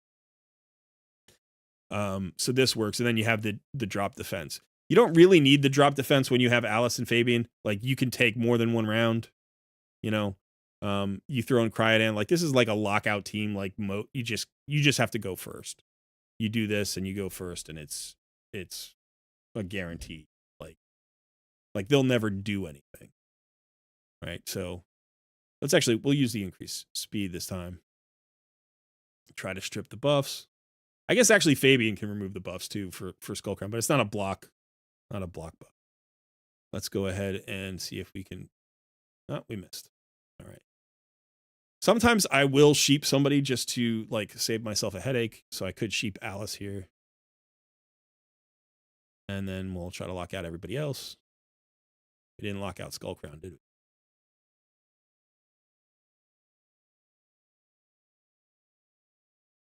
Let's see if we can freeze her. There we go. That helped.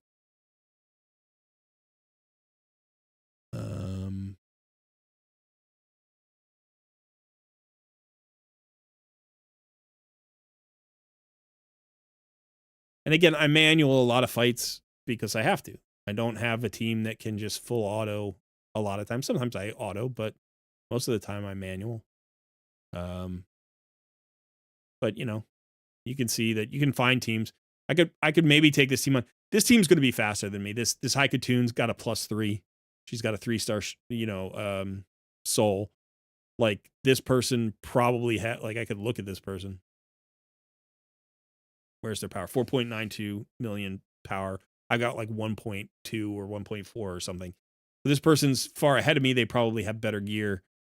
I'm not really concerned about anybody except that Kale knocking me out, right? But because they don't have a ton of damage, what I could do is I could do something like bring in Tagore, get the extra HP. Don't worry so much about the speed. I'm going to lose the speed race anyway. And then I could bring in Ugo here for a cleanse because I got to worry about the stun. She might die. I could bring in this for a strengthen. I could bring in Geo, who's just going to survive on his own, especially against the Magic Affinity champions. Although he's weak into, what's his face? Burgess there. But yeah, let's say I do something like this. They're actually really slow. Okay, so this is going to be easy.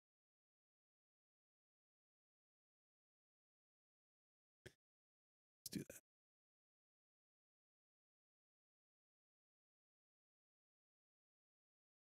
Steal the turn meter.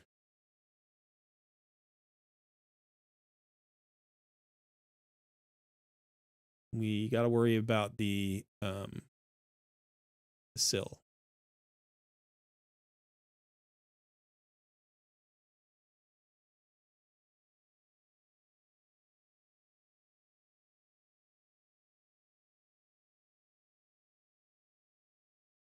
Yeah, count giveaways at the end of the stream. You don't have to be here for it. Like I will message you. You know, it's not like a Takeover Tuesday where you have to be here. I'm just trying to get like documentation down about this account so whoever takes it over understands what I did with it. Do you know what I mean? Because you're going to take over and they're going to be a bunch of builds and you don't know why the teams are what they are. You don't know what the substitutions are. So I'm just trying to get a little bit of information out. Of course, whoever wins can message me, you know, and say, hey, what did you do here? What did you do here? There's no guarantee I'll remember exactly because I'm not playing the account anymore, but you know, I'll do my best to help. But I just wanted to get some of this down and maybe other people are interested in it. And I have an opportunity to hang out, you know, and talk to people. I'm going to go for at least another hour probably. So it'll be fun. So I forget the names of the relics, but the big relic that, like is probably the best relic on the board is not the one we really want. And the reason is because let me look. I'll try to remember exactly what's going on. I did a little analysis. I watched a couple of videos and there were some people debating it, and some people made a really good point. And I forget the content creator. I should try to look him up. Who first made the point. And I was already thinking something along these directions, but he like put it crystal clear. I was like, oh yeah, that's exactly what we should do. Not this, this. So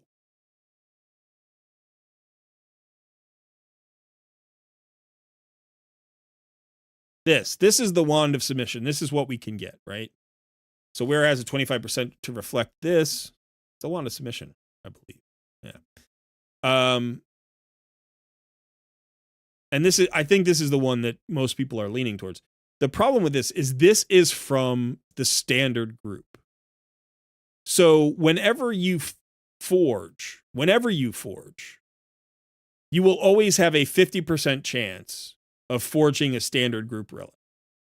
Like, even if you're maxed out, like if I put in, I don't have any materials here, you can see, but if I put in materials for, the Alice event, I would still have a 50% chance of the standard group. So it's 50% standard and 50% Chimera, or 50% standard and 50% Alice, or 50% standard and 50%, whatever the new one is. And it's like, so you're going to naturally craft more standard group relics than anything else. And this is a standard group relic. Now, that being said, there are people who may feel like I don't do Chimera enough to ever get a legendary relic. And therefore, this is my one opportunity to get a Wand of Submission. And if you feel that way, you should vote for Wand of Submission. But I think the other one that we can get is it this one? Temporal Stagnator? No. It's the other one.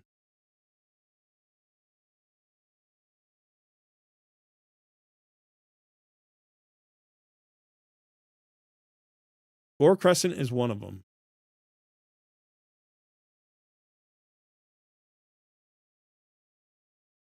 Maybe it's this one. Whereas a 20% chance to remove, steal, or convert buffs or increase a skill's cooldown when landing a weak hit. So this might be the one. I forget.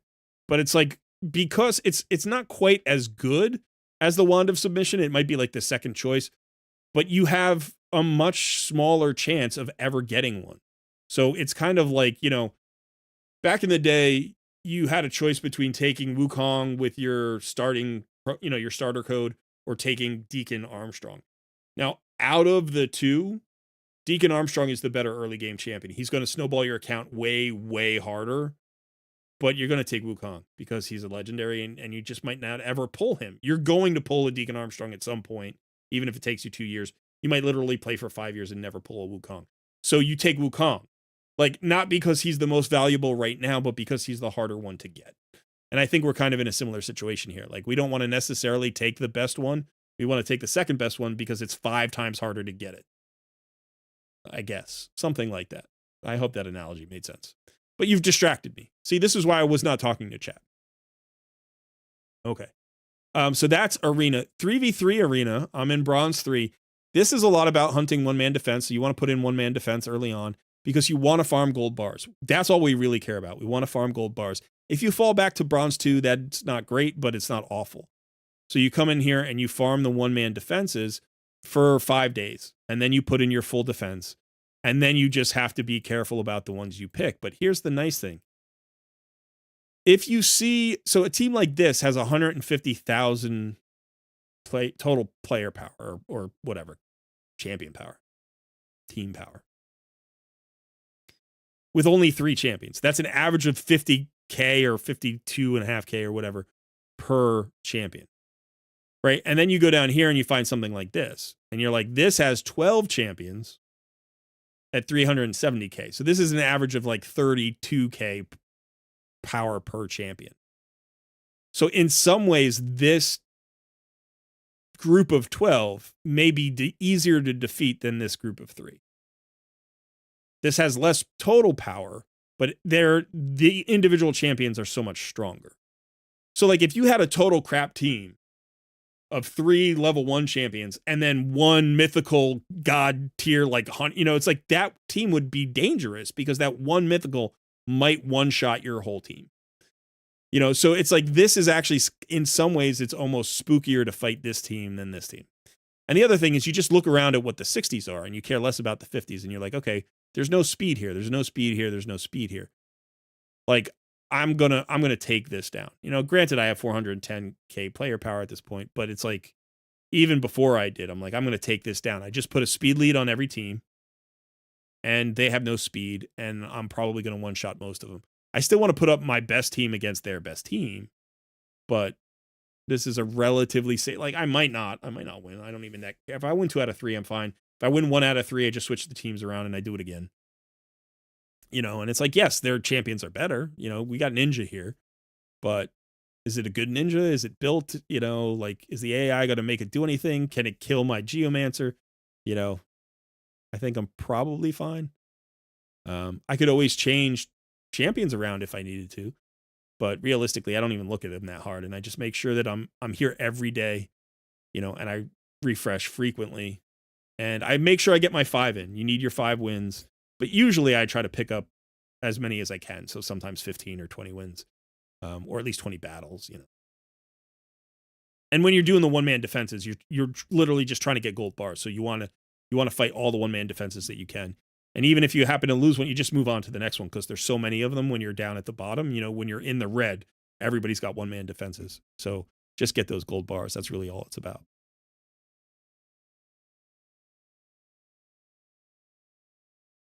Fabian needs a wand. I might have one.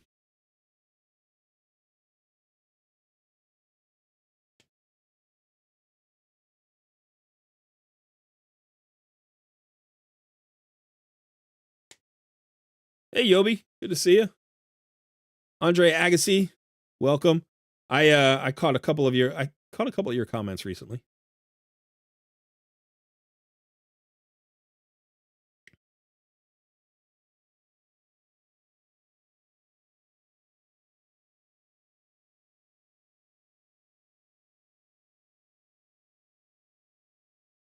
Yeah, Fox mode. I thought you did great, man. I was watching you the whole time. I was like,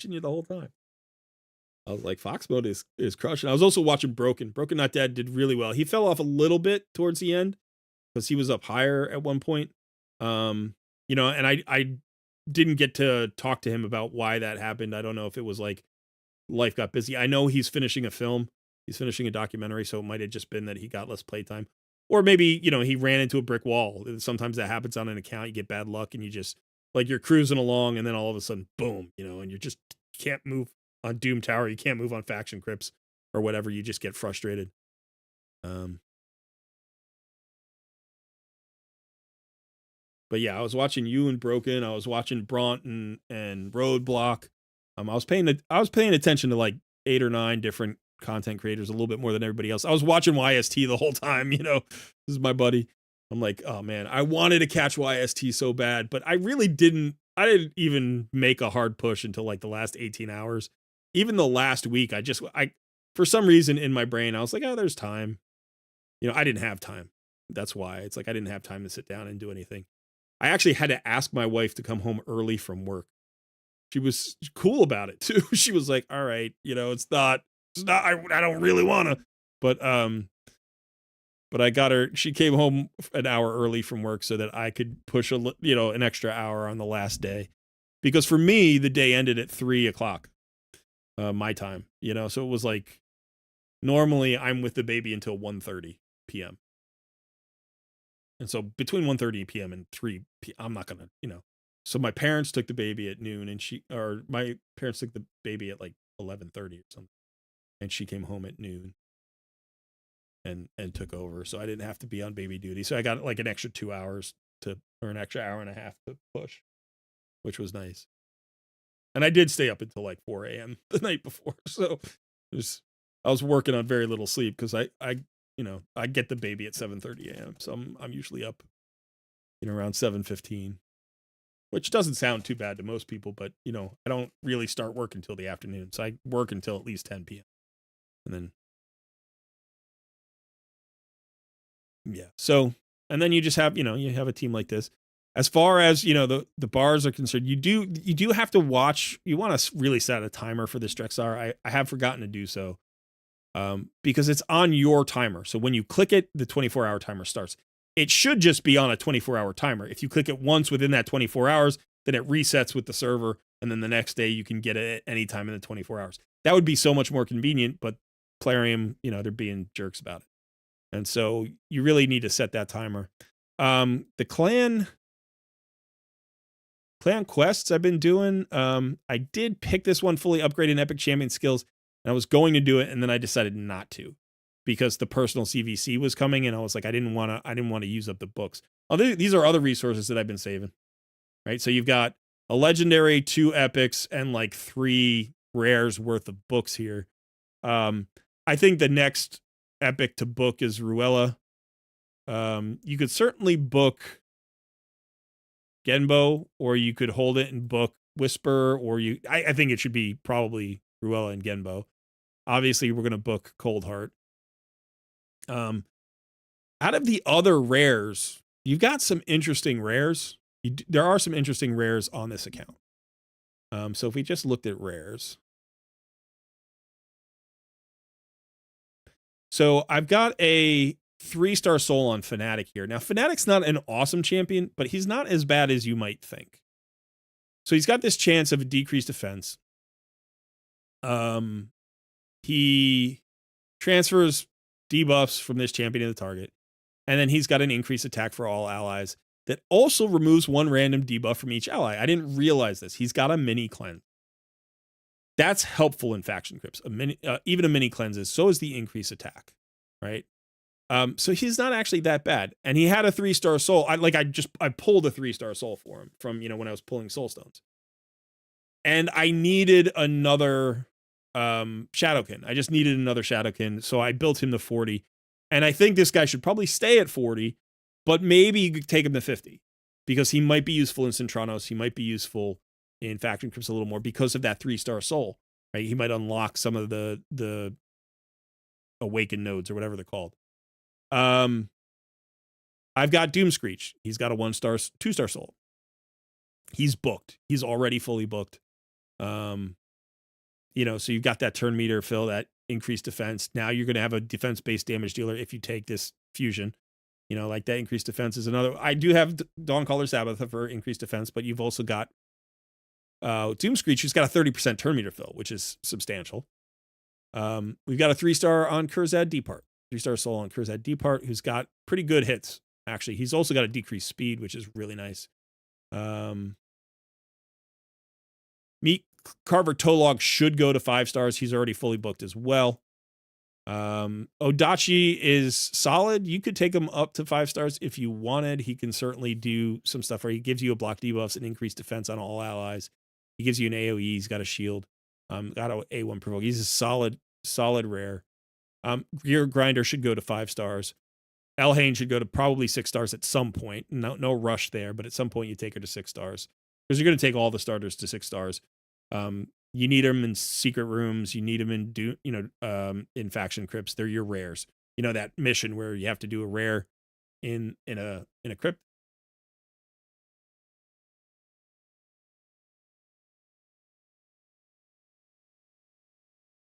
Let's see. My web page crashed. I hope, did the stream hiccup there because my web page crashed? Like my OBS is running fine, so I'm assuming it didn't, but anyway. I think after that, you know, you've got Hide Stitcher Born, who's actually a really good support rare. I might take him to 5 stars, might put him in a shield set. He gives you an AoE heal plus turn meter fill, which is great. He gives you a shield buff anyway, so maybe bolster, maybe shield, maybe not. I don't know. Decreased attack on the A1. Castigator's not awful. He's got a provoke. He's my only he's not my only healer. No, he is my only healer in Sacred Order, I think. You know, I got Spirit Host, got Apothecary, obviously, could be a 6-star champion. Master Butcher. Grinner, he's your reviver for Undead. And now with Undead, we have Fabian. So, like, he's definitely a 5-star at some point. Diabolus could be a 5-star or a 6-star. I have a 6-star Diabolus on my main account. Great for faction crypts. Don't really need another increased speed champion on this roster, though. That's why I didn't do anything with her. Yeah, good rares. I mean, there are good rares here. Obviously, the cream of the crop are Cold Heart, Apothecary, and Elhain. But I think don't sleep on Tolog. This dude is key. As are Grinner and Gear Grinder, really. Any revivers. Those are 3 rare revivers right there. 3 different factions covered by rare revivers.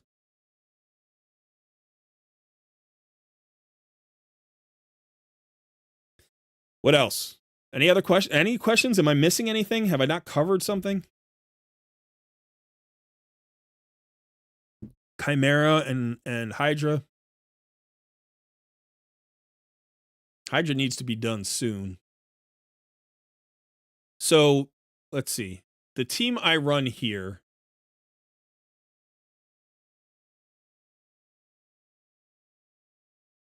So the team I was running, I think, was this. Pretty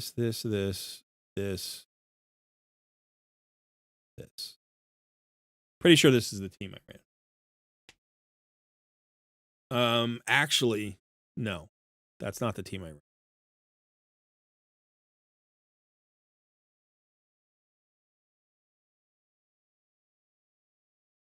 I think I ran this. I don't think I had Geomancer. I was running Geomancer, and I think I took him out for Rector Draft. So I think I was originally running this, and then I took him out and I put in Rector Draft. And that actually boosted me by 2 million, taking Geo out. So Rector Draft helps you with the Head of Torment, because Perfect Veil is one way to counteract the fears that you get from the Head of Torment. Now, early on, I was actually running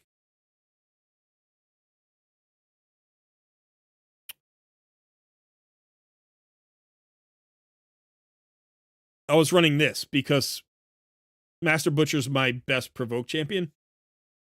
And then I decided to run without a Provoke champion. I was like, screw it. Let's just run without the Provoke champion. And that's where I just decided to go more damage and the strengthen. And the nice thing about this is, yes, the debuffs get cleansed. Like, they get cleansed from time to time. But the cleanse is actually on like a 4-turn cooldown or a 3-turn cooldown, so you can know when it's going to happen, and you just save your debuffs for the right moment. And you've got another damage dealer. You got another damage dealer to free Alice when she gets devoured, which was really hard before. Like, Geomancer is not, he's like okay in doing damage, but he can't pick ahead and nuke it out. You know, like, that's not what he does. And Morag just kind of adds survivability and toughness while giving you more damage and another option to free Alice. And so that was able to get me like another, 40 turns or whatever. And got me a couple extra million. So this is what I would do. And we could go ahead and quick battle this here, just see how we do. So a good quick battle here would be anything over 10 million. A bad one would be like under 6. 7.5. So that's about average. But you can manual this to maybe close to 12, 11.7, something like that. Or you could just go ahead and, do this a few times. And if you get anything like over 9, just take it. I mean, honestly, you could just take 7.5, right? This is enough for the first. I'm thinking as a challenge player right now. I was like, I wanted the most points, but you don't actually need it. All you need is, well, I'm on the wrong here. This boss, this thing, you only need 6.7. So, now I haven't even tried hard. Let's go ahead and try hard. Let's see how we do that.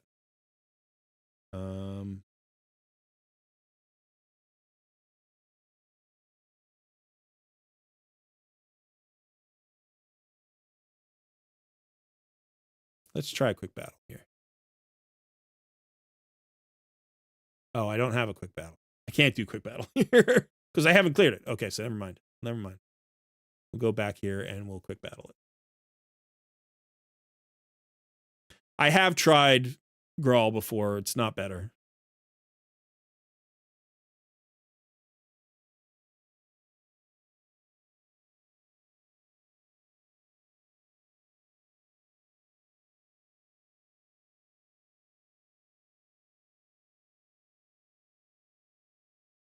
I should place there's a place I have to place Rector Draft. She's in Guardian.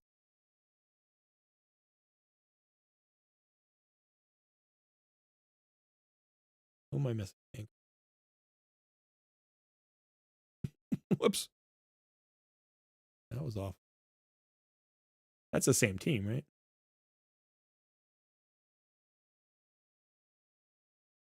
Maybe I should put her back up front.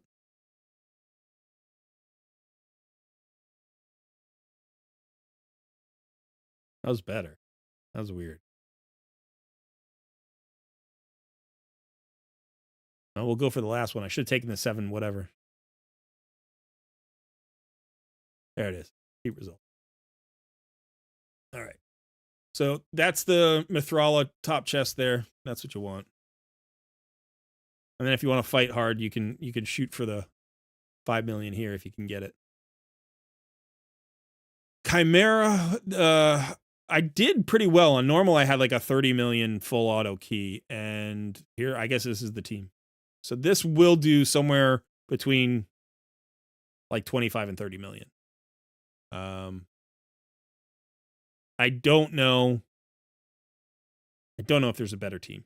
I didn't really experiment. I didn't have time to experiment with this. So definitely want 2 revivers. That's critical. You want 2 revivers.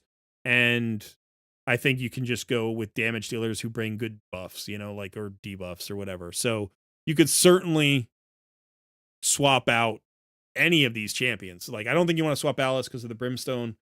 You know, but you could bring Coldheart, you know, once she's built, you could try Coldheart instead of Morag. Or you could bring Ruella, who brings, you know, more of the debuffs that you need, plus that slow. That would probably be good. I like Geomancer here because he's safer. He's safer against some of the forms than, you know, direct damage dealer. But yeah, you know, like, so you could definitely say, do something like,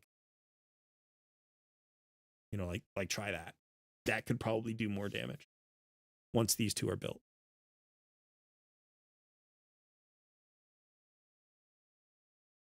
"96 people watching now, only 29 likes. Come on, people. Hit that like button. It's so easy. I wish I could do an imitation of Andre Agassi. I didn't even think of that. I should have thought of that. You know? I mean, he was bald at the end of his career. The Clan Boss team and the stats for it. Okay.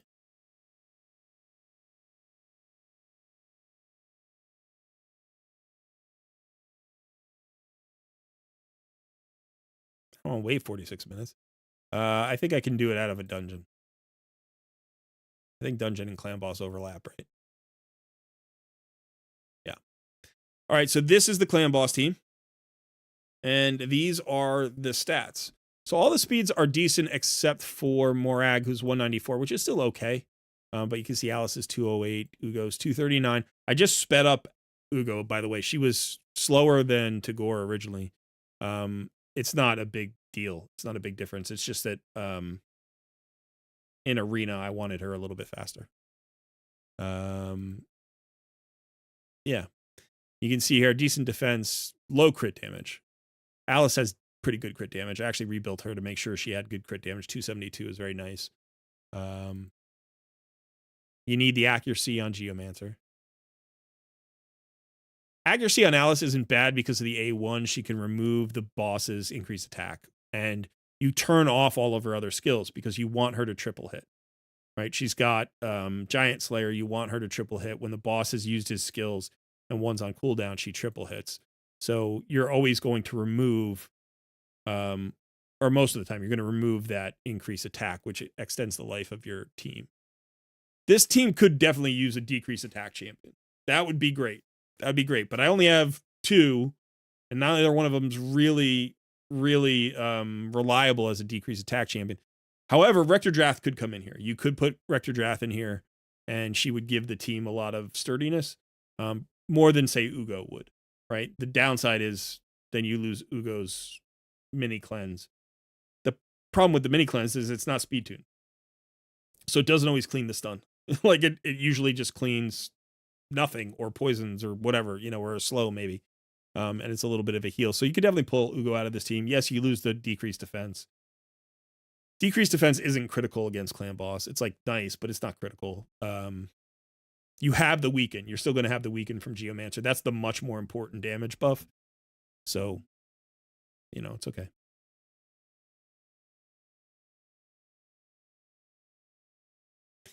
Yeah, I think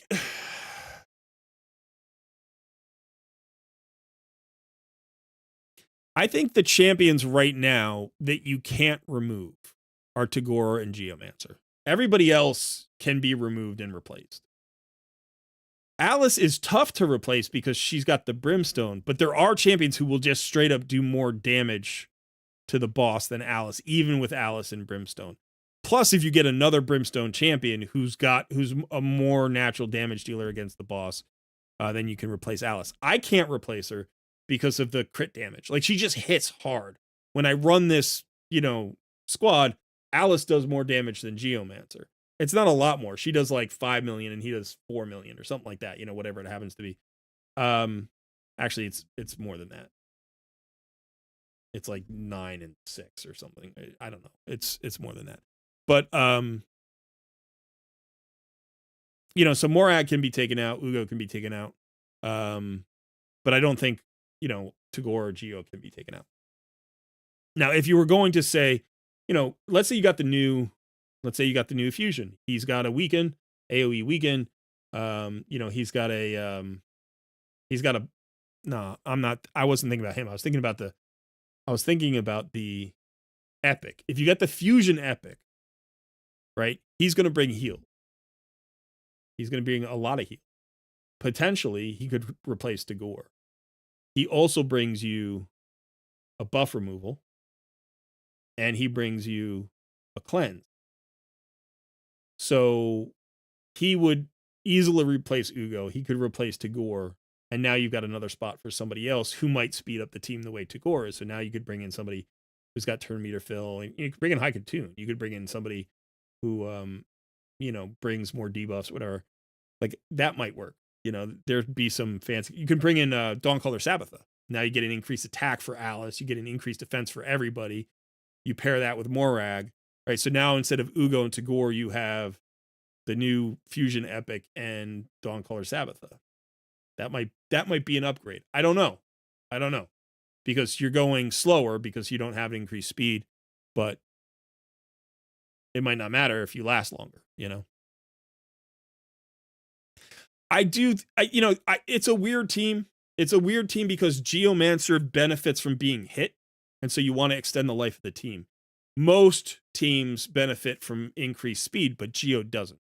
Geo doesn't care how fast he goes. He could go 150 speed. He doesn't give it, right? As long as he's fast enough to land his debuffs and, get that up every cycle, then he's fine. He's fine. It's a 3-turn cooldown, and it's a 3-turn duration. So he just needs to get it up and not be outpaced by the boss. So 150 speed, 160 speed is all he needs.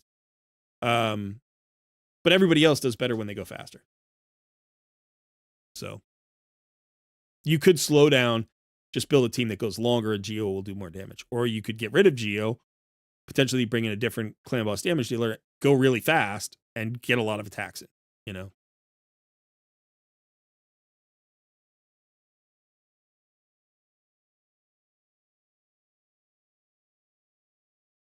So book Adeline tomorrow and try to solve Sand Devil 25 on auto. Good luck.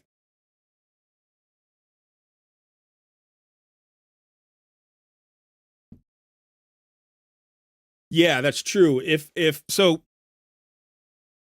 the problem right now is I don't have the accuracy on her, and I wanted her in a Guardian set. I don't have to have her in a Guardian set. I could definitely rebuild her into something else.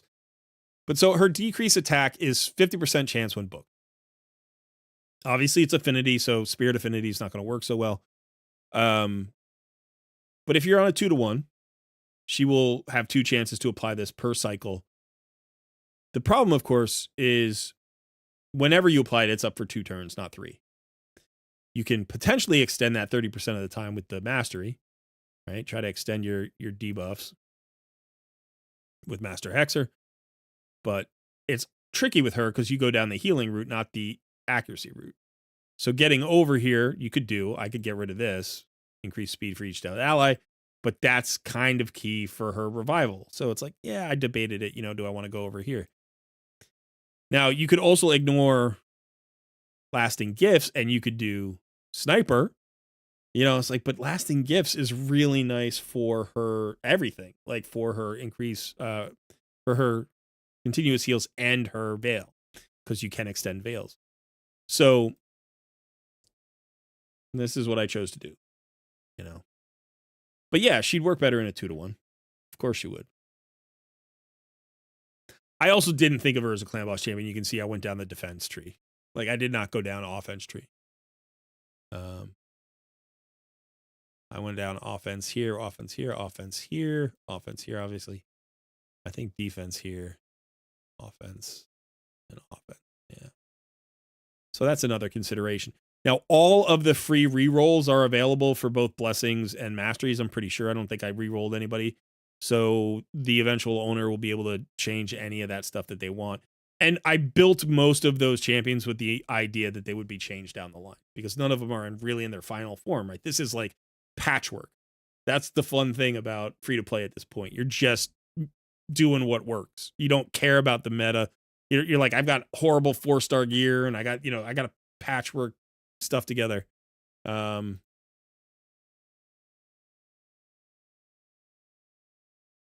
we already do the Factor Wars for today? No. Let's see what this team does, just for fun.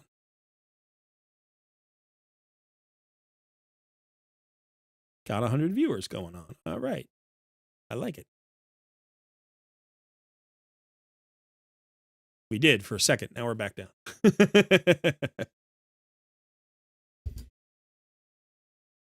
Good morning, Sven.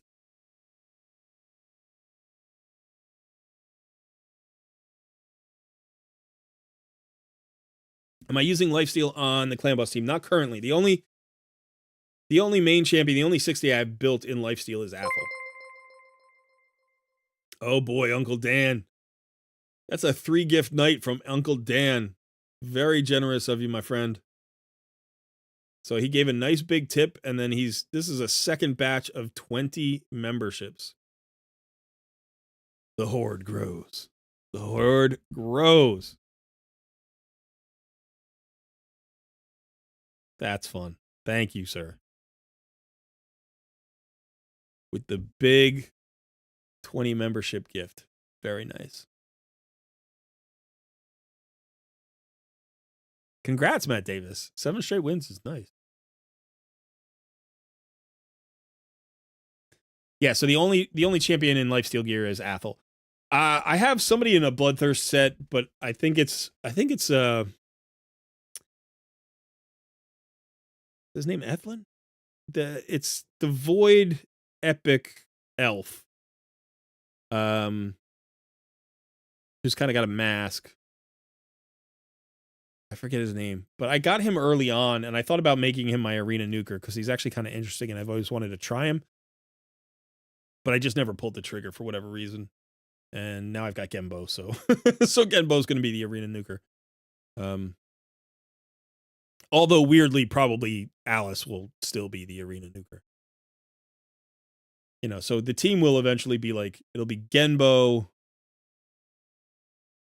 Fabian, Alice, and somebody.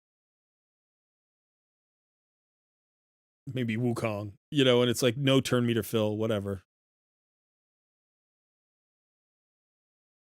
No increase attack. I need an increase attack for Genbo. Honestly, I do. The whole point of Genbo is to have an increase attack champion with him.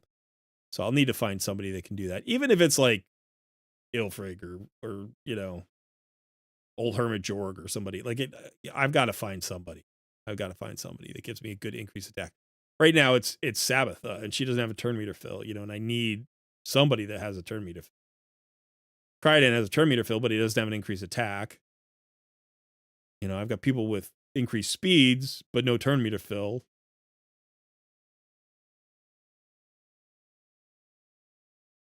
Yeah, this is going to be, I don't know why I decided to do this on the live stream. This is going to be the slowest thing. This will give me plenty of time to talk to chat. If you have your questions or you have comments, you should say them now. Let's look at the poll. Fabian, on a 2-to-1. 2-to-1. People want Fabian more than Alice. I wonder if that's because Alice was free and Fabian was a fusion. That's interesting. I do think Fabian's probably better than Alice, but Alice is very, very good. All right, I've got another poll. We got to do another poll. Hey, Son's in the house.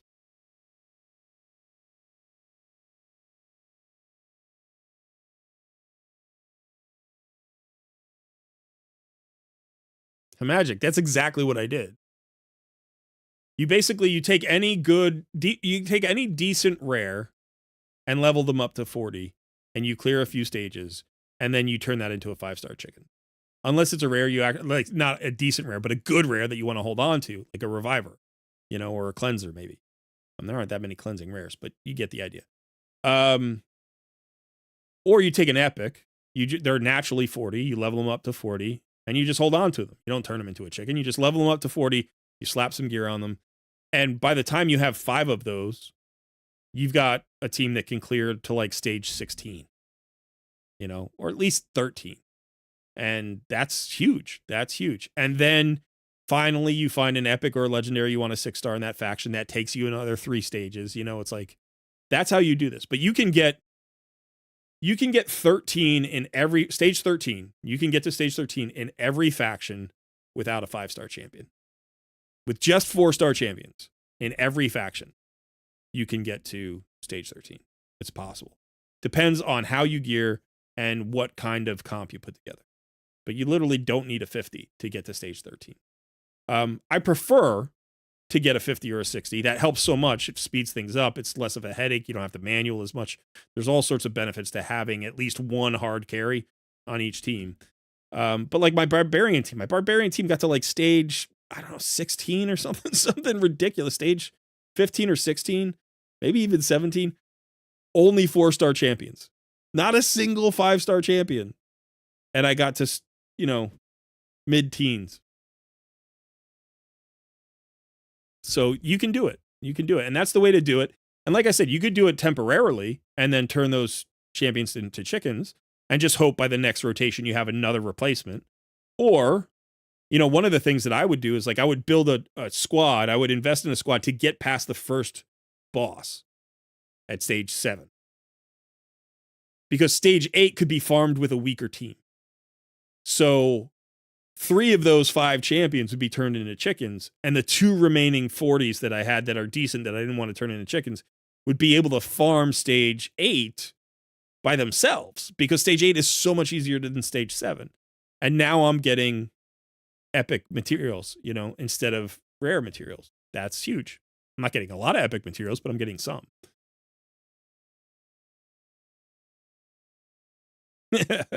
Yes. Yes, Slime. That's exactly true. Whatever champion you have, that's the cooler champion. Of course, you may want the other champion because you don't have it. Oh, I wanted to start another poll.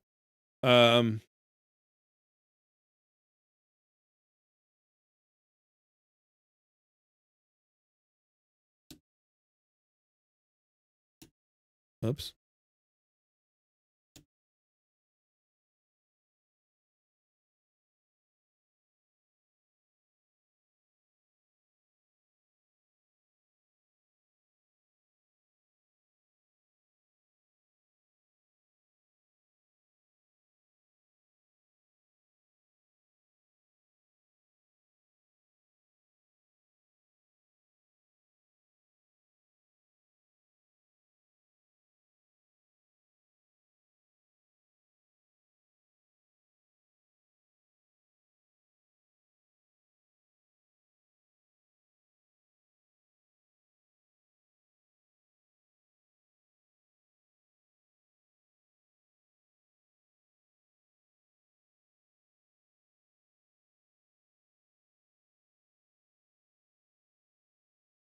There we go. Let's see. And yes, I know I didn't include UDK. I could only put in 4 options. UDK would have been a 5th.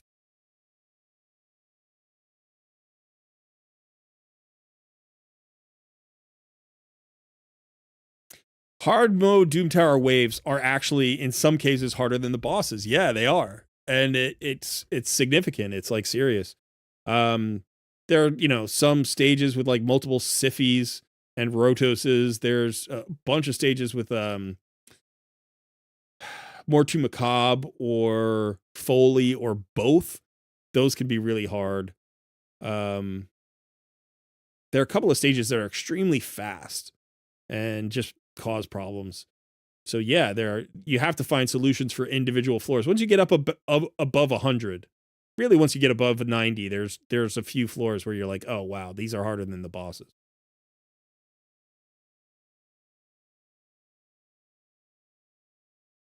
Yeah, I mean,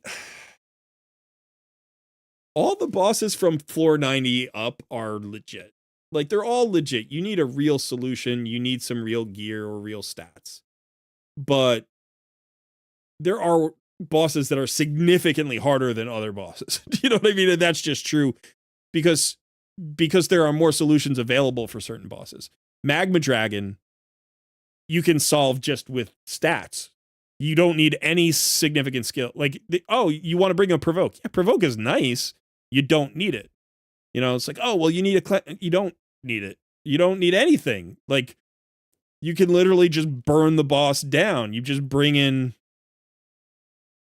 Arbiter and 4 damage dealers, and like just crush the boss. So yeah, you can do that. You can do that. But you still need to be progressed to a certain point. Like, you can't just throw trash at Sorath or whatever his name is. Iragoth. You can't just throw trash at him. I think the Frost Spider is frustrating because of the increased resistance and the HP burn thing, which is just stupid. Like, it's so much easier. It's so much easier once you have Lydia, because you just bring Lydia and then you just kill the boss and Lydia stops the revive. And it's like, it's easier than any other solution there is, but it takes a while to get Lydia, So it's like, if you have Walking Tube Drain and you have an irresistible burn, or if you have Elenarl and you have an irresistible burn, so much easier. But there are like 5 champions that make that fight easy. Everybody else has to struggle to find enough accuracy on 1 HP burner or a block revive champion who hits really hard. And then you have to manual to make sure that he does it, because otherwise the run takes 45 minutes until it randomly kills with the right skill. It's like just a pain in the butt. I hate that boss. I hate that boss with a passion. And I have Walking Tomb Drain, and I still hate that boss with a passion.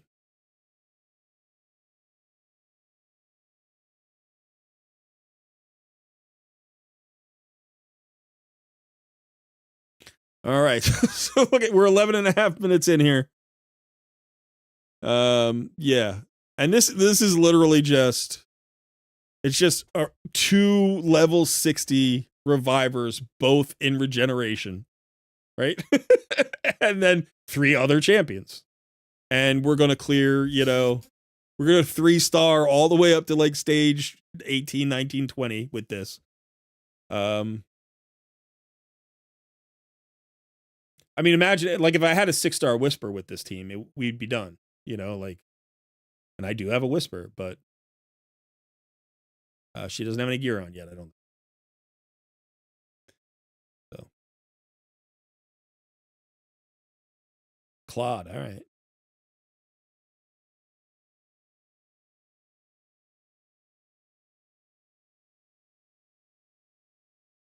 Athrala, Arbiter, UDK, and 2 Thors for Doom Tower Waves.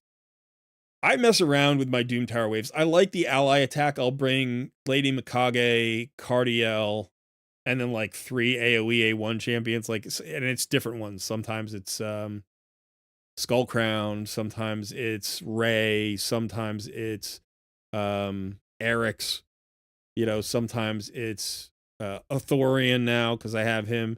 It could be anybody. And you're just like, just throw them. And then eventually they run into a floor they can't solve.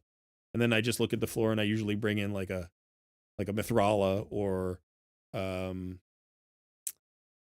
use Nergigante Archer a lot. I use her a lot because she's just awesome against waves. Or I'll bring Thor, every once in a while. Pull out the ally attackers, bring more conventional like speed boosters. Bring in Yostrid. She's awesome.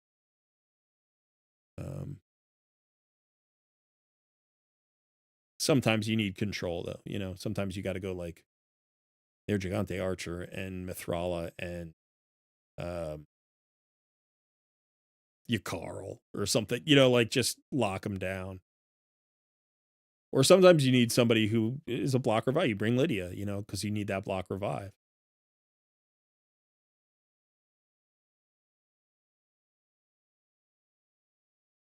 Is Rotos any good? Rotos is very good. Yeah, Rotos is very good. You see him in live arena a lot. I'm in gold 4 and I see him very, very frequently. And I have in all of gold. I've seen him very frequently with or without Siphi. With Siphi, he's very hard to deal with. His passive is extremely powerful in live arena. He's got the threat of like a block revive, but it takes a while to activate. So that's not really what you're worried about. You're worried about the fact that he gets extra turns. He kills people and he gets extra turns, and then he kills more people. And it's like your team just gets decimated. So he's a single target assassin who gets extra turns. It's like, it's just irritating, and yes, there's RNG involved, but it's also like, you should know better. Like if you're going up against the Rotos, just plan for it. It's happening,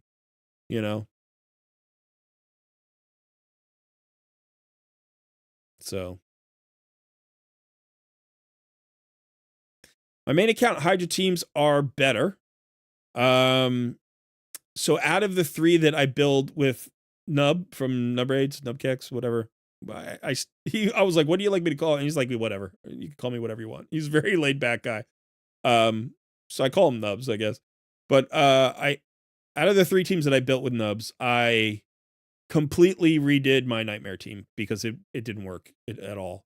And I don't think that, I've said this before, I don't think that was like his particular fault. We were theory crafting. We didn't have time to like, try it out and check the gear. Like when you build teams, you don't just theory craft them, you try them and then you tweak them.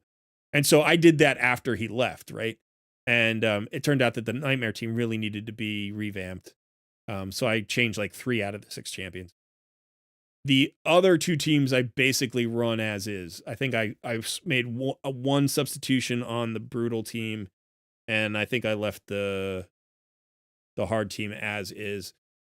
And my Nightmare team went from doing like 50 million on a key, like a full auto key, to doing like 120 or 130 million on a full auto key. I want to say I might even top 150 once. There's some variability there, but it's consistently over 100 million. So I doubled my damage. My Brutal is about the same. It's about the same amount of damage. So it does about 120 to 140 million damage.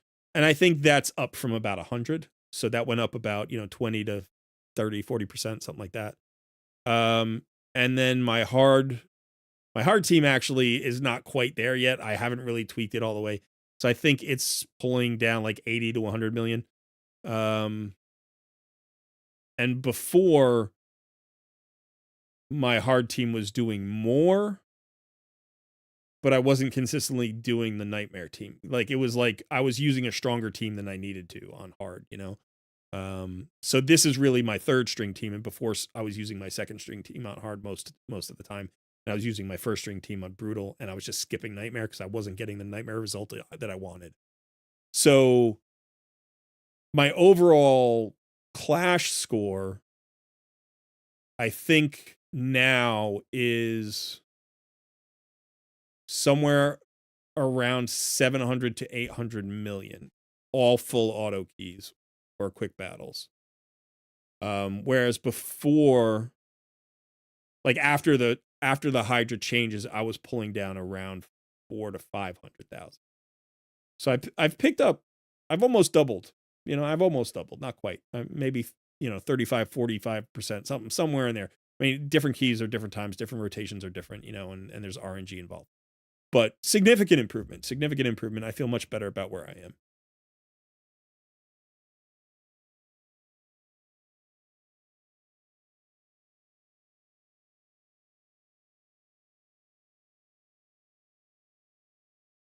Who's your favorite champion, Thomas?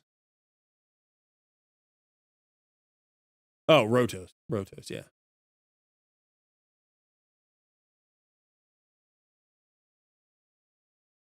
I don't get the 1.2 billion every week. I get it every other week.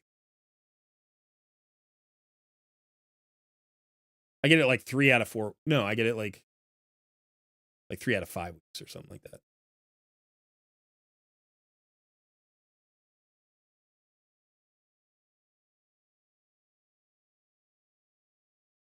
Yeah, on this account, it's full auto for Clan Boss, yes, on every affinity, but it's only Nightmare, not Ultra Nightmare. Hydra is better manual, but we just did a quick battle and we got a 1 key on the lowest level. So, you use up all 5, you'll probably find a key that works. As far as Chimera is concerned, I've only fought it full auto. I've never really manualed it. I kind of messed around manualing just that one, the Viper form or whatever it is that's a pain in the butt a couple of times, and it did get me a little bit more. But I had trouble with Chimera and like the keys and the reset times, and this is just irritating with all of these healers and the friggin' double revivers. We've been on this for, I might just not have the damage. Like, I might just not have the damage to kill both revivers in time with all of the heal.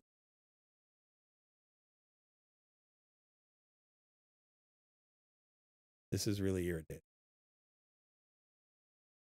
But so my Chimera, like, full auto key, my last one was like 30 million on normal, I think.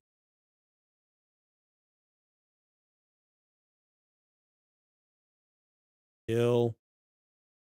Come on, you have a, you got to kill that champ. All right, so Chimon's got to block heal. Let's try to kill this one.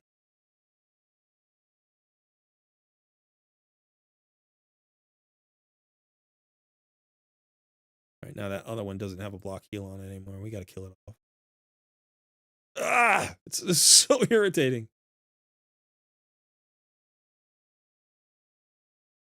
I mean, 2 apothecaries and 2 cardinals. And I don't have a single damage dealer. Like, I have Thylacia at 40. This is just, no, I'm just gonna end it. I'm not gonna sit here.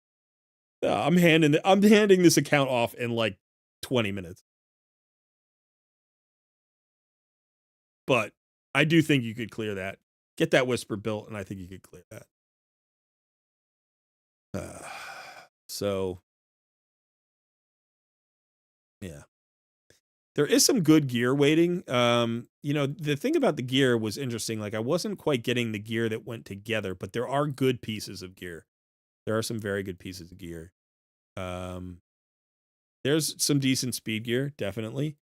There's also, if we go down, there's some good feral gear. There is some good feral gear. I think I have, I have a 6-star speed boot in feral. Just one. It doesn't have accuracy as a substat or crit rate or anything, but it's still a 6-star feral speed boot. So I just pulled that from this latest siege. I don't have any good Slayer pieces. Merciless, I don't really. I have some pieces that might be something. This is probably my best piece. Crit damage with crit rate.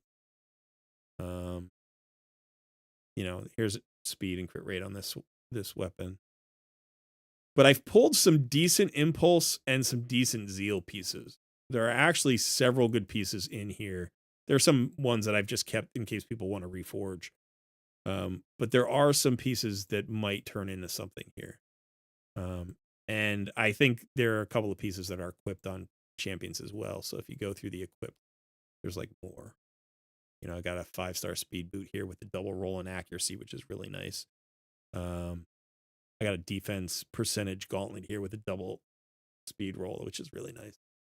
You know, so there's some stuff here too as well. There's definitely some decent zeal. This comes from Live Arena. This is why you want to fight Live Arena as well, you know, because it's like you're guaranteed to get a 5-star rare or better, you know, from the chests. And so what I try to do is I try to get a chest every day, right? So in Live Arena, you need 5 wins to get this chest. You get 10 Live Arena battles for free. So if you win 50% of your battles, you get that chest. Now, sometimes you don't win 50% of your battles. Sometimes you lose more than that. You know, you could look at my battle log.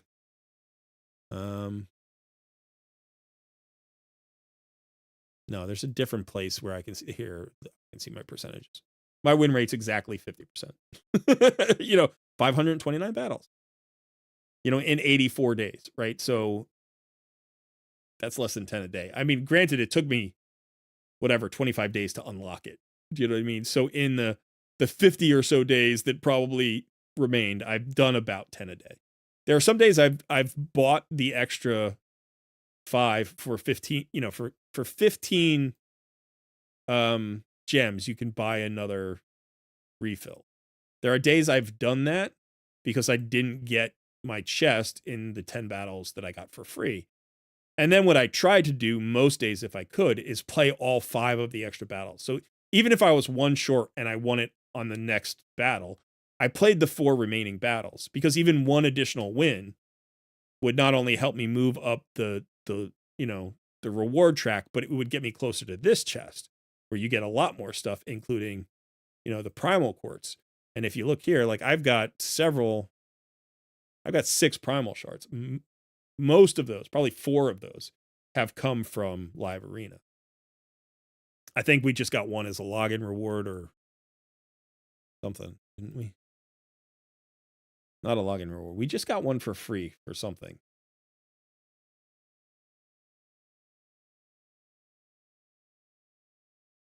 Maybe it wasn't for free. Maybe it was a tournament. Maybe it was a tournament or something.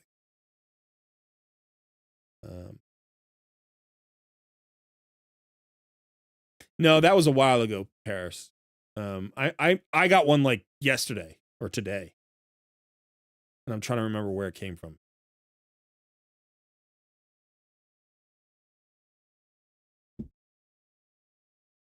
Haven't I been doing any Live Arena on my main account, going for that mythical relic craft?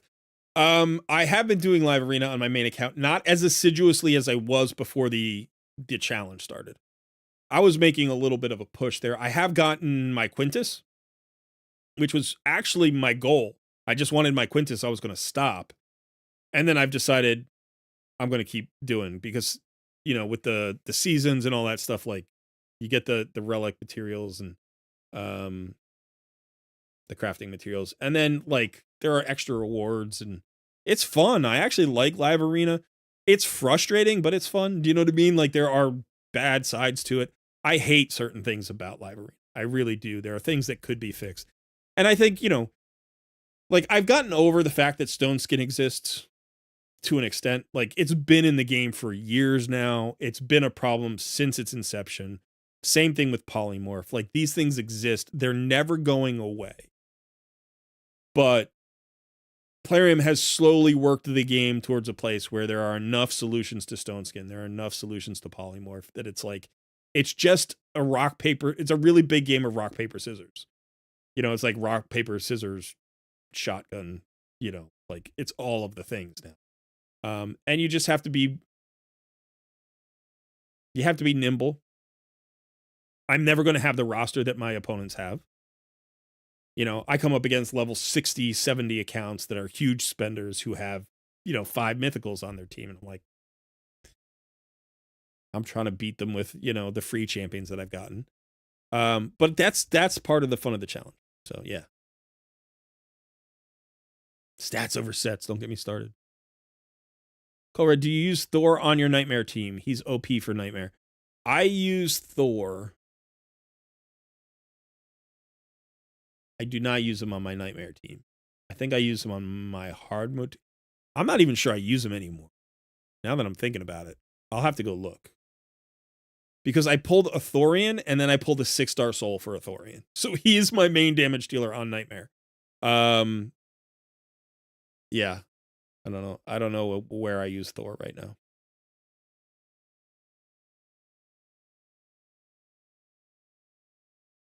Yeah, the classic arena ones are more expensive. That's true. Chicky Jack, evening Colred. I just wanted you to know I played this game for years. Just coasting through your explanations of strategy have made this a whole new game and fun again. Thank you. Well, thank you for saying so. That's why I do it. I love hearing those stories. I'm glad that my videos have helped you. That's great. The new Fusion is good, and he's being undervalued. I think the new Fusion is a good Fusion. I find that I often rate Fusion champions higher than most of the other content creators in the space. When they say it's meh, I think it's pretty good. When they say it's pretty good, I think it's very good. And when they say it's very good, they're right. Like that's when they're right.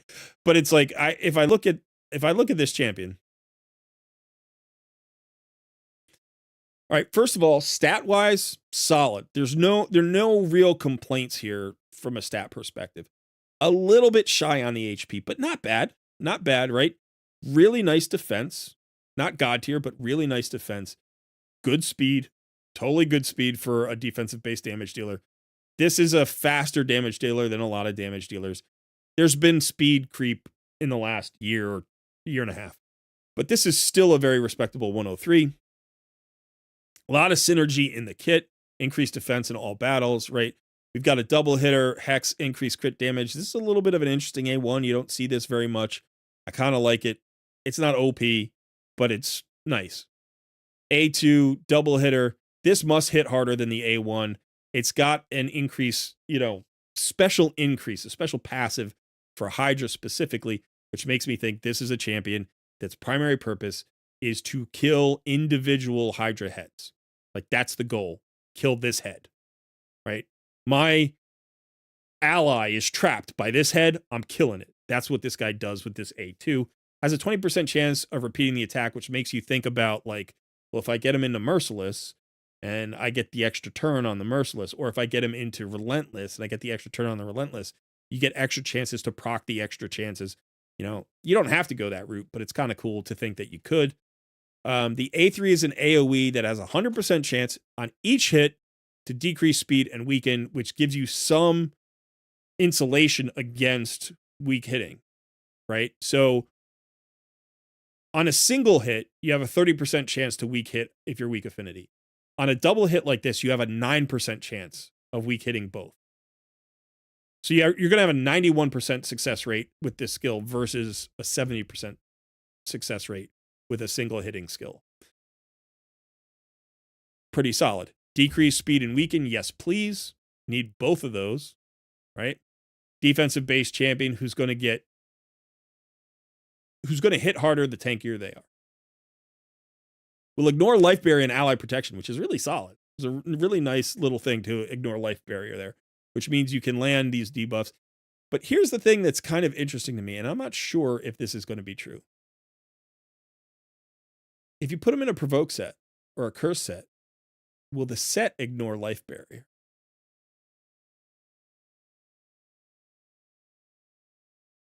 I'm thinking of Poison Cloud. Never mind. All right. Increases this champion's defense by 5% for each active buff on this champion, stacks up to 50%. You can totally bump this guy to the moon with buffs. And he's going to be so strong. He's going to hit so hard. And then take him out of Hydra. AoE decrease speed with weaken. That's wave content gold. That's what that is. Right? Decrease the speed of your enemy, weaken them so they're easier to kill. You want that ability. You mix this in with somebody who has crowd control like a stun or a freeze or turn meter reduction, and you control every wave. And then you've already got the weaken. If you have a decreased defense champion, like pair this guy up with Deacon Armstrong. Yes, please.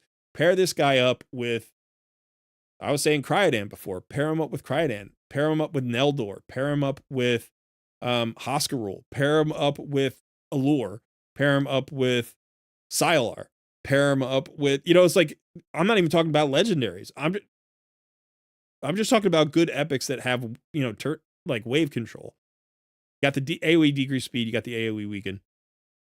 Your nukers are going to crush harder,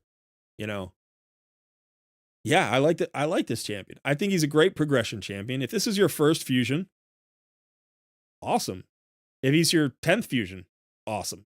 I get it. If you're late game, he's mediocre. He's like, you could pass on this. And all of those content creators have been playing for 3, 4, 5, 6 years, and they see this champion and they're like, he does nothing that I need, But if you've only been playing this game 2 years and you're not a huge spender, chances are this guy's going to find value. You're going to find value in this guy. If you've only been playing 6 months, he's going to be a carry. He's going to carry your account for a good year. He's going to carry your account in all content. You're taking this guy into Spider Boss. You're taking this guy into Dragon. You're taking him into Fire Knight. Right? Double hit, decrease speed, weaken, hex, increase crit damage, increases defense buffs, like everything about his kit works for Fire Knight. It's like, yeah, he's not a triple hitter, but who cares? Right? You're taking him into Iron Twins. He's a god in Iron Twins. Absolute god in Iron Twins. You're taking him into Phantom Shogun. You're taking him into Doom Tower. You're taking him up against most of the bosses in Doom Tower. You're taking him into Agrath. You're taking him into Sorath. You're taking him into Aragoth. You're taking him into Scarab. You're taking him into... Maybe not Scarab. Scarab could be a little tricky because he buffs himself with the increased crit damage. But you're probably still taking him into Scarab. You're taking him into Magma Dragon. You're he will be in... You take him into Arena. He'll go into 90% of the content in the game and do a very respectable job for you if you are less than a year into your game. Yeah, absolutely. I think this guy's really good fusion. If you are end game, how important is he? He's on my main account, would I find a spot for him in my roster? Maybe, because I like him. I like his aesthetic and I like tanks. So I'm the kind of player who might find a use for him. Maybe he'll be useful in Centranos, maybe he'll be useful somewhere in Doom Tower and that, but I don't really have the resources to build all the champions that I like. So maybe I'll pass on him simply because I don't know that I like him. I think he's good, but I don't know that I have the resources to prioritize him.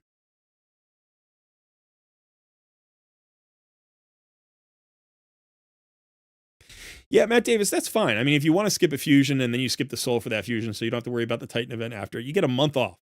You get a month off from chasing the, excuse the expression, chasing the dragon here on raid. Yeah, it's good to skip fusions. And it's good to skip fusions early. Don't do it halfway through, That's what I did with Esme. I got halfway through and I was like, I can't do this right now. My life was too busy, and I just had to bail out. And so I did. I bailed out on my main account. And it was an easy fusion. And I was 2/3 of the way there. And I had 3 crazy days in a row where I was I'm going to miss 2 events and I know I'm going to miss them. And I had actually already spent the shards and all this stuff. And it hurt so bad to give up on that fusion. But I literally didn't have a choice. There were just a few events that I could not do because of life. And I kind of could have anticipated that. I could have just said, Esme's not important to this account. She wasn't. I'm not going to do it. The only reason I was doing it was for content. And I never even used the content. So I was I should have just bailed out and saved all those resources. I used so many resources I didn't need to use for that fusion. That was frustrating. I think the reason I was really frustrated is how easy that fusion turned out to be. Like I was crushing that fusion, barely trying. And then it was just this particular series of events in my life happened that made it impossible for me to complete that fusion.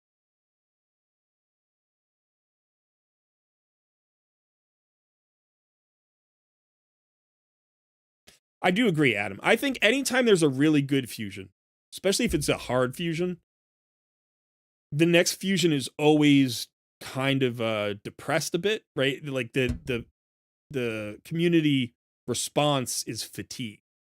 And so when you look at this guy and you look at all of the fusions that we've had, say, over the past year and a half, there have been some god tier fusions that have come out. There have been some really good S tier fusions that have come out. And this guy's like an A tier fusion. An A tier champion is a good champion. It's a champion that most rosters will find use for and value in. This guy's he's a solid A. He's a solid A. I would say 3/4 of the players in the game could get value out of this champion. The problem is the vast majority of content creators are in the quarter that don't find much value in this guy. Right. And so you hear the content creators you like start saying, yeah, this guy is a mediocre fusion. And that percolates through the community. The CCs have a lot of influence on the opinions of the community. I'm not saying everybody, but I'm saying when 4 CCs all agree about something and they're all big CC, like that tends to trickle down. It tends to have an influence. The nice thing about my situation is I'm insulated from that a little bit. I'm end game on my main account, but yeah, what am I doing here? Is there anything else I need to do? I'm insulated that from a little bit because I'm a free to play guy. So like my opinions are naturally going to be different because I'm not a spender. I'm still end game, but I'm not like so crazy end game that, you know, like I can't compete with $500,000 accounts. Like I don't do that. I don't try to do that. I don't care to do that. That's not what I'm about, you know, like so I see it with different eyes. And often what I try to do is I try to review champions without watching the other content creators, and then I go and watch the content creators. And then I figure, no, did we agree on it? Did we see it the same way? Did I mess something up? And I also know that like there are members even of my community who are super endgame, you know, and have been endgame for years, and they look at and they're like, oh, this guy's trash. And it's a relative assessment. It's relative to the rosters that they have. You know, it's like, well, you've got 15 mythical champions, 4 of which are +4. You know, it's like you're judging this character from a position of crazy power, right? But for those of us who aren't, you know, if we're just trying to say, let's look at everybody from like an even keel, I'm just starting the game. Would I be excited to get this champion if I pulled him from a shard? Yes. Yes. If you pull this guy from a shard, you know, and let's say you have, I don't know, let's say you have 20 level 60 champions and you pull this guy from a shard. What's the likelihood that he becomes your 21st level 60 champion? I would say the likelihood is over 75%. You know, like unless you have if you pulled somebody else who's significantly better, he's going to jump to the front of the line. And that probably when you only have 2060s, he's still going to provide a lot of value. And that's why I'm like, if you're in your first year, I think most players probably who are like free to play and low spenders probably grind up somewhere between 20 and 30 60s in their first year. If you're grinding more than 3 a month, you're doing a lot of work or you're spending a significant amount of money. And you can get 50 in a year. There are people who have done it. I know I have members of my community who did it. I do about 25 a year. And I'm not the hardest grinder out there, like in terms of leveling 60s, because I optimize my champions, right? I do more with less. That's what I'm about. But I do about 25 a year.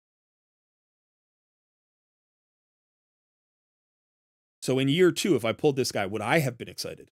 Yes. In year 3, if I pulled this guy, would I have been excited? I wouldn't have been upset. You know, like in year 4, if I pulled this guy, would I have been excited? Eh, you know, he'd be fun. Like that's where I'm at now. I'm year 4 basically. I'm something like 46 months in or whatever, you know. I like him though. I think he's cool. Hey Artek, good to see you.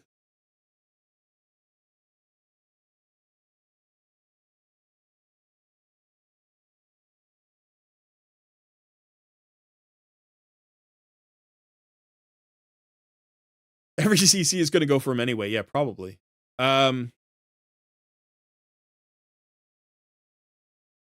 Boozer feels that he's also trying to fight the sentiment that he's garbage. You're saying Boozer is talking up the fusion. He's saying he's good fusion. After he said initially he said he was meh. Sometimes we get it wrong. You know, sometimes after a day or two you look at him again and you're like, maybe I was too harsh. And it could be for that same reason that we were talking about where it's like, you know, fatigue, right? Like I'm fatigued about this. Like the last fusion was better or more obviously better. There's not a bad part of this guy's kit.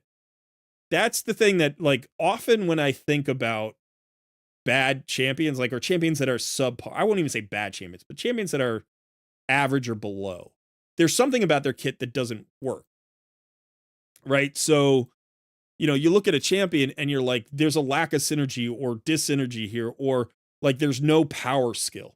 Right? There's like all the skills are fine, but they don't collectively add up to much. You know, but this skill by itself is incredibly useful in most of Raid Shadow Legends. This is a really, really good skill that you look for on multiple champions on your account. You need more than one of these people, right? You need more than one of these people. Like this, you need 3 of these for Hydra, right? You need multiple ones for different affinities, for different factions, for Iron Twins. You want different affinities. You know, it's like you need 6 of these. You know what I mean? Like that's what you want. How many do I have on my account? I have 3 or 4 maybe. You know, I have Lady Kimmy, I have Nekbothar, I have Yostrid. Like I have some, you know, some of these. And what I'm saying here is not specifically this skill, not decrease speed with weaken. But you need an AoE decrease speed that preferably brings something else. It doesn't have to be weaken, it could be decreased defense. It could be increased attack. It could be decreased accuracy. It could be a cleanse. It could be a buff removal. You know, it could be whatever. But you need an AoE decrease speed, preferably a hit that does something else.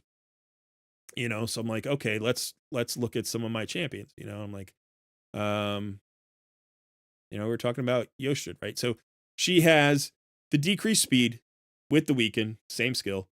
Also, turn meter decreases turn meter of all enemies by 15%. This is awesome, and this is an even better version of what he has, right? His has the double hit, which is really nice. So it's a little bit more affinity resistant, but hers is overall stronger, right? And this comes off of her extra turn with the increased speed and increased attack and the turn meter fill.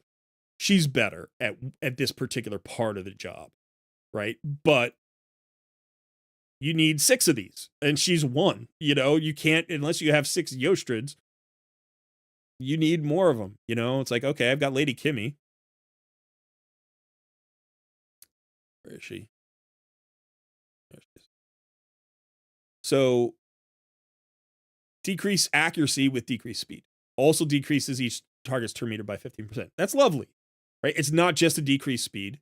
It's a hit with the decreased accuracy and a turn meter decrease. That's what you need. You need a decreased speed with something else. It's like, yeah, you could go for just a plain decreased speed. There are champions that have a decreased speed with nothing else. But that's not as valuable. Like that's good, but it's not as valuable. Who was my other one? Oh, Nekmothar, right? Nekmothar.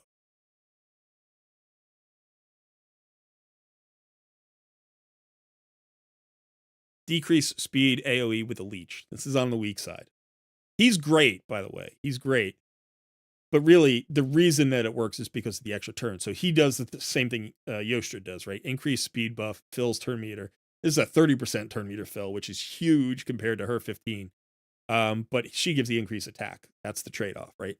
And then he grants the extra turn, and then he can place the decreased speed with the leech. And the leech is like the weakest addition to an AoE decreased speed hit, but it's not nothing. It's not nothing, and it comes off of this pairing. Plus, you've got this passive that fills his turn meter each time a debuff on an enemy is removed, transferred, or expired. So this leech does add to the passive, because if you got 4 or 5 leeches out there and they all come off, you're talking about 25% increased turn meter from the leech dropping off. So it's better than other leeches, is what I'm saying. It's like, so those are 3.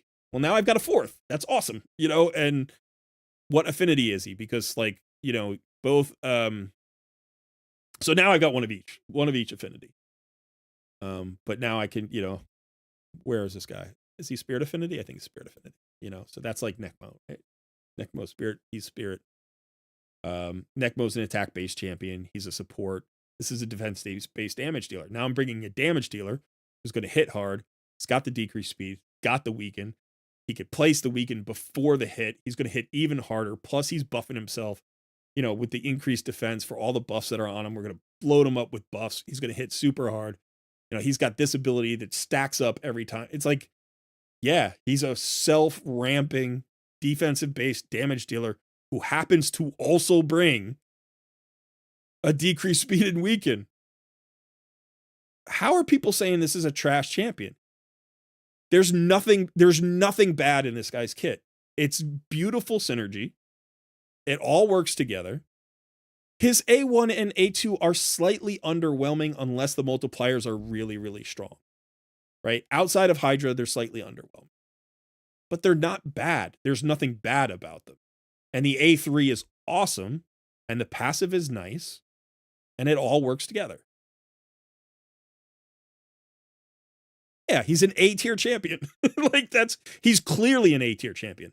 Like, this isn't even a guy you argue up to S-tier. You're not like, this guy's an S-tier champion, right? Unless his multipliers are sick, which I don't think they are, because based on, what we were talking about the nub raids video before, like, his multipliers are respectable, but chances are, like, you need a long Hydra battle to really get his multipliers up, because you have to use the passives, right? You have to use this thing, and you have to use this thing, right, in order to get the damage there. So the long fights are going to be helpful. But yeah, this is what an A-tier champion looks like. And people are so jaded that they think A-tier champions are trash. When you have 95% of the champions in the game, you can load a roster, like, you can make every team just out of S-tier champion or God-tier champion. But when you have 30 champions, A-tier champions are probably some of your better champions. I think for the first year I played this game, I had one God-tier champion. No, well, I got Mithrala probably at the end of my first year. So I had Cardiel. That was the only God-tier champion I pulled from a shard. I had Arbiter, who's S-tier. I got Mithrala, who I think is God-tier. And that was it. Those were my best champion. I had Deacon. He's God-tier. He's a God-tier epic. But so if you pull an A-tier champion and you add him to that roster, he does something for your roster. He lifts your whole account. In year 4, he doesn't lift your account, but that doesn't make him a bad champion. It just makes him not an important champion for you. To give advice to everybody and to say, this is a bad champion, you should pass on him. You either have to know that your audience is made up of endgame players, or you have to reevaluate what you mean. You have to be clear. You got to say, I'm not saying this is a bad champion. I'm saying he's not endgame. At endgame, he doesn't add value, and therefore I'm passing. You should pass if you're endgame. And I'm fine with that statement. And I think it's implied by most content creators. I don't have a problem when people say a champion is a bad champion. If I think he's a good champion, I just say he's a good champion. I do think you learn the content creators you watch. You get to know their vocabulary. When I say a thing, it's not the same as when a different content creator might use the same words or similar words to describe a thing.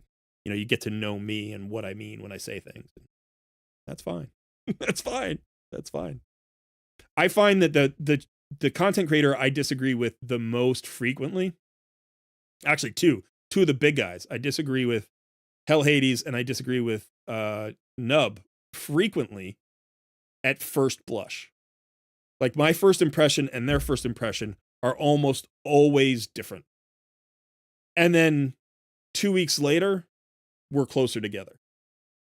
Do you know what I mean? They tend to, like, I tend to overvalue somebody and they tend to undervalue somebody. And after 2 weeks, we kind of come together and we're like a little bit, you know. But it's just funny because I love watching those two content creators. I think they're great content creators. They're really knowledgeable. I love their videos. I really appreciate their information and how much they help the community and all that stuff. But I've just laughed at myself because, like, I've recorded a video. I remember recording the Island video, the Strategos Island video. I was so pumped for Island. I thought he was like one of the best fusions I'd ever seen. And then I recorded that video and I published it and I went and watched everybody else's videos and they were all like, pass, pass, pass, pass. I think the only person who said not to pass on that champion was Saphira from HH Gaming. He's the only other content creator who said this is a good champion, you should go get him. And a month later, everybody was like, oh, yeah, you probably should have gotten this guy. Or not maybe even a month later. It would have been like 3 or 4 months later. It took a while for Island to get traction. But when he did, people were like, oh yeah, this could have been a good fusion. And I was like, I know. I know it was a good fusion.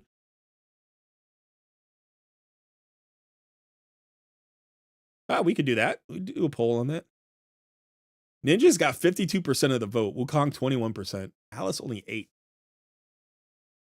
I don't know about that. I think Ninja is still awesome. I think the best login champion ever was Artak. But I'm really liking Alice. I think Alice is better than Wukong.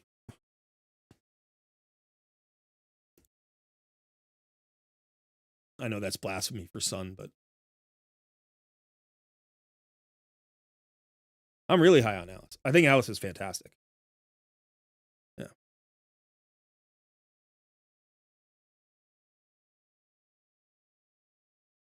Freya, another one. Yes, absolutely. Absolutely.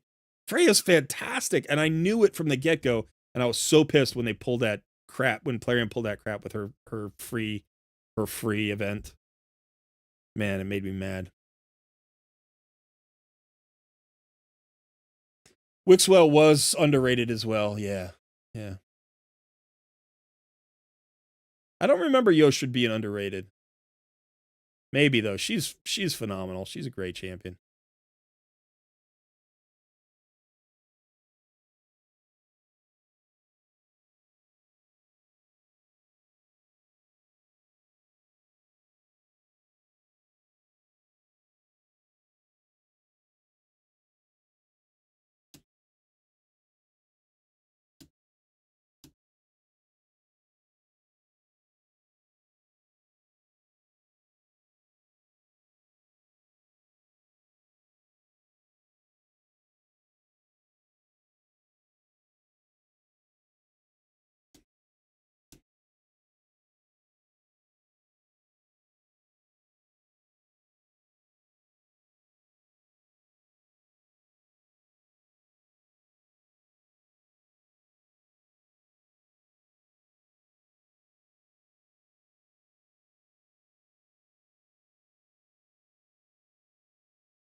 All right, there we go.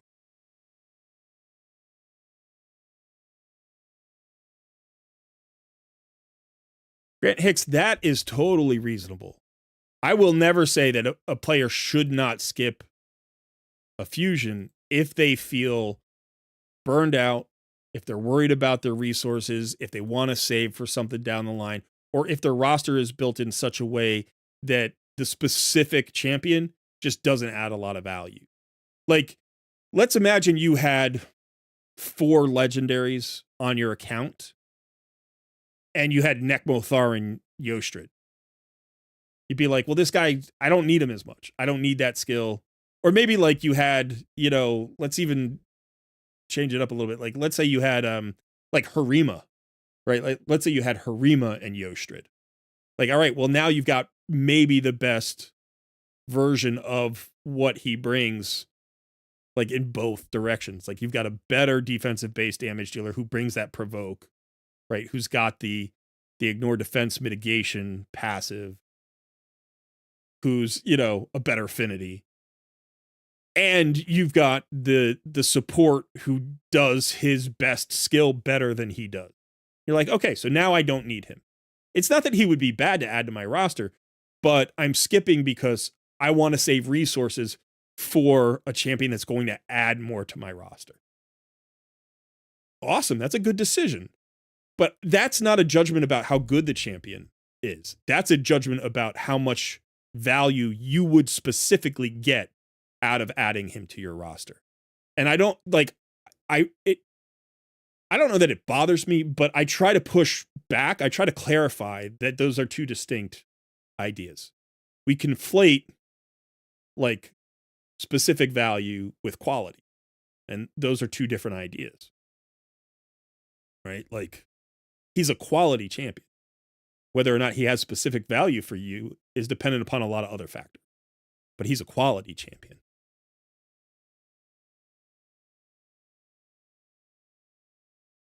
You replaced Pythion for Freya. So you took Pythion out, put Freya in, and got a way better score.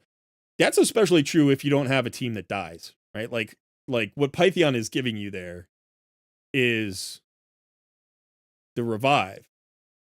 What Freya's giving you is an AoE on the A1. You've got the chance of the provoke. You still have the cleanse and block debuffs buff. Plus you get the shield, which means your team's less likely to die. So yeah, I could imagine her improving that score depending on the team. There are other teams where you would need Pythion for the revive. But yeah, here you don't.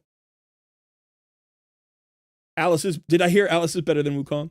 I would love to hear the argument on that. I think Alice is a better champion than Wukong. Yes, I do. I think they're both very good champions, by the way. I'm not saying Wukong is a bad champion. I think these are two S tier champions, but I would give her the edge, So if I rated her, if I rated him a 90, I'd rate her a 92 or something. I don't know that I would rate either of them that high. He's probably more like an 87. She's an 88 or something. It's like, but yeah, I'd give her the edge. And the argument is relatively simple. I think her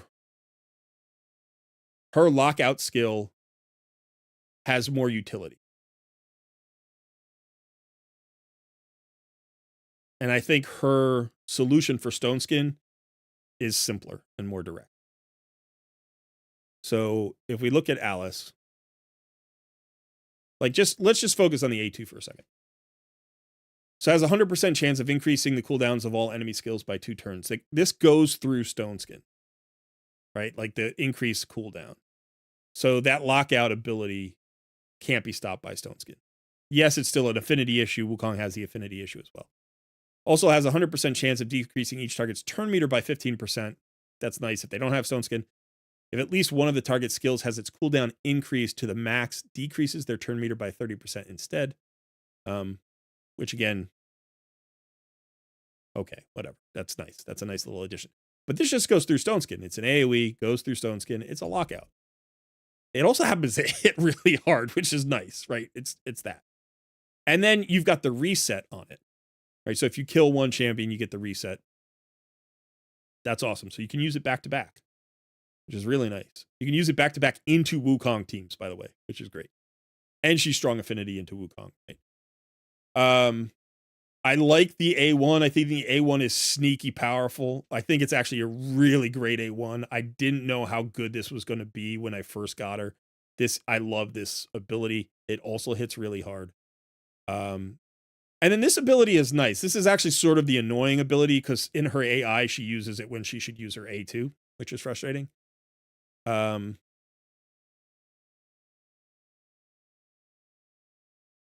Yeah, and then this first part of the passive effect is nice too. Easy to build, relatively easy to build. She hits hard without overwhelming stats, which is nice. And if you want to build her so she hits really, really hard, you can, and she can lock out. So she's just great. She removes a lot of buffs. She ignores a lot of buffs. The stone skin. So yeah, and then in wave content, right? Like she crushes waves. She crushes waves.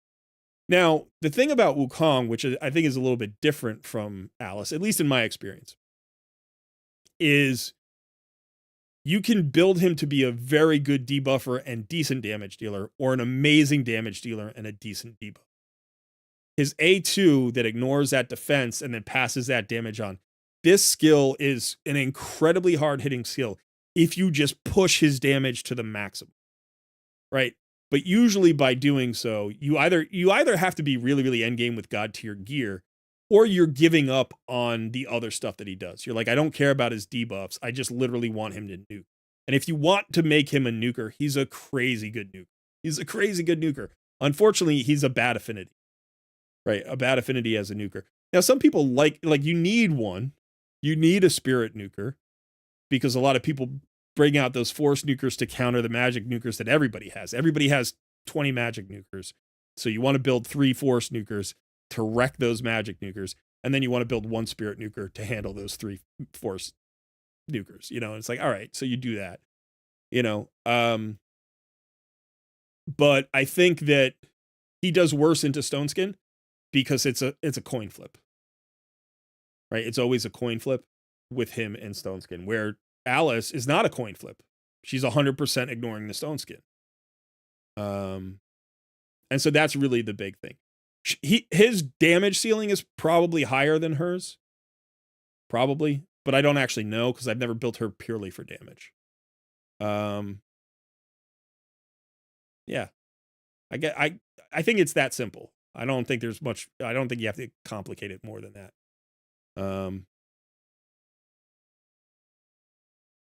If I were building an arena team, right, and I had to say, like, I've got one champion who's going to fill the role of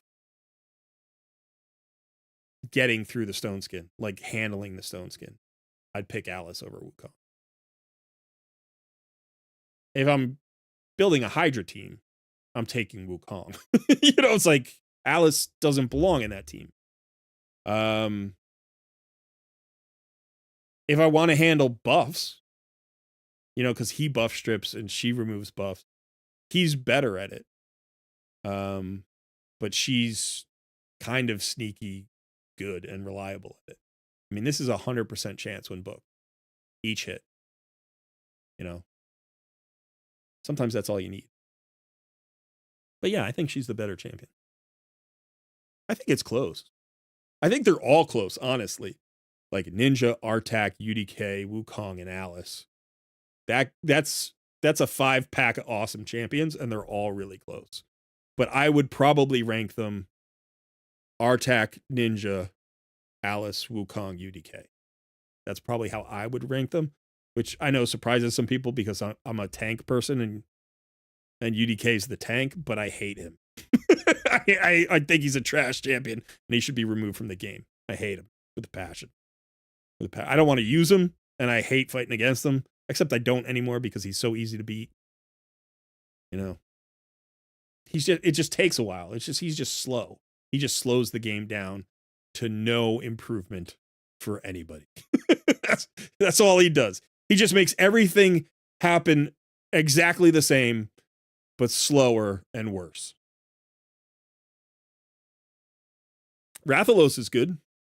Rathalos is a very good champion. I don't think he's as good as those 5.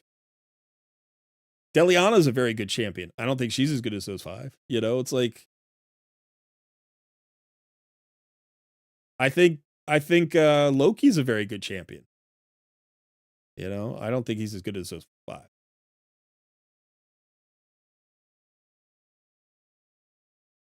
You see 100 times more Wukongs than Alice in Arena because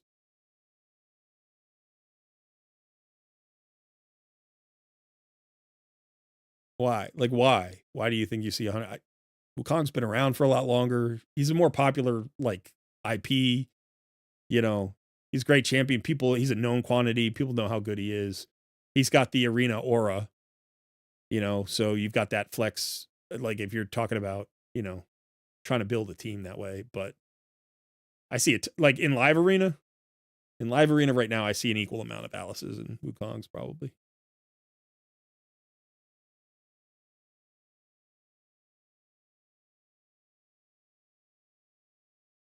Hey.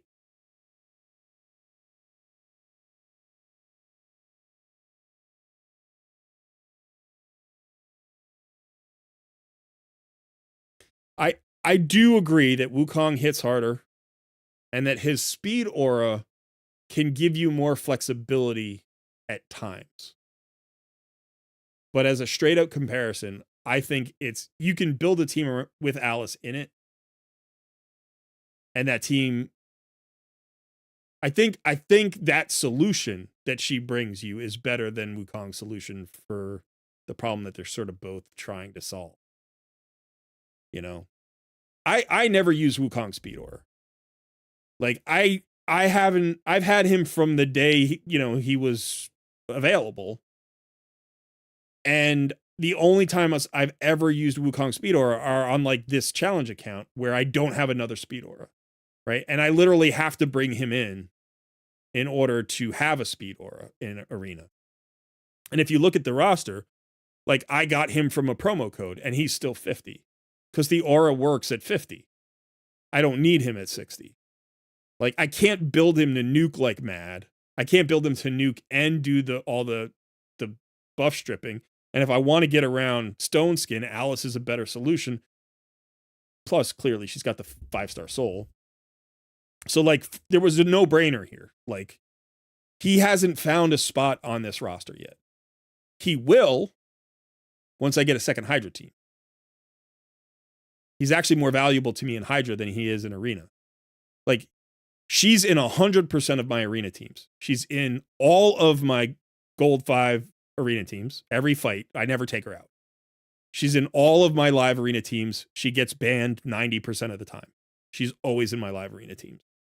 Actually, she's getting banned less now because I have Fabian, and Fabian gets banned about as much as she does. So I would say he gets banned 45% of the time, Alice gets banned 45% of the time, and 10% of the time it's somebody else. It's one of my other champions. But like Wukong only makes it in occasionally. Yes, he's 50. Why would he make it in? But it's like I don't even need to build him, because even if I built him, he wouldn't make it into the team. So this combo is insanely strong. Like, this is such a ridiculous lockout combo. What would Wukong bring me here? Unless he's a nuker. But I don't have, like, I can't build him as a nuker. And if I wanted a nuker, I'd build Genbo anyway. Like, it's like he ignores unkillable. He ignores, he doesn't have a weak affinity. Right. Yeah. He's easier to build. He's cheaper to build. He doesn't take legendary books. Right? Like, there's so many reasons to build Genbo. And again, Wukong's not bad. I actually really like this champion. I like Wukong quite a bit. Like, he's a fun champion. I like him. I like his, like, coming back from the dead passive, which is awesome. You could do some crazy stuff with that. He could be really annoying in arena. You can fight a perfect match in live arena against a team with a Wukong where like 75% of your energy goes into just handling Wukong, because if he gets one turn, your team is wiped out. And then you slowly pick away at all the other champions, trying to get Wukong locked down. And then 40 turns in, he pops up at the wrong time and he one-shots your team. Alice won't do that. Alice won't do that. And that's really fun if you're on the right end of that combination. So yeah, he's awesome for that, and there are tons of reasons to like Wukong. I don't like getting into debates where people are like, well, why do you like one champion more than the other? And it's like, well, this one's good and that one's bad. It's like, these are two awesome champions. We're talking about 5 of the top 5 login champions ever. And I think Alice and Wukong are right next to each other. I happen to have Alice over Wukong. If you have Wukong over Alice, Cool. Like, all right, I got no problem with that. I don't have any problem with that. I disagree, but you know what? Who cares? Like I said, they're so close. Now, if you said Wukong's awesome and Alice is trash, I'd be like, no, that's just not true. That's just not true. Not just in my opinion, but like demonstrably it's false, right? Like she's highly valuable and you can see why. And people say that kind of stuff. Sometimes they say it because they're trolling you, like Son. He just likes to say stuff like that to me, just get me worked up, you know? And some people just live that space. They're like, I like this guy. So if you're saying my guy's bad, I'm going to say your guy's bad. I'm like, all right, you know, like I think Alice is S tier. I think Wukong is S tier. I think Alice is a little bit better. Maybe it's because she's new. Maybe it's because I've had such a good experience with her on this account. I don't know. Maybe that's it, you know. But I use Wukong quite a bit on my main account. But I've used him less in recent months. I found more replacements for him.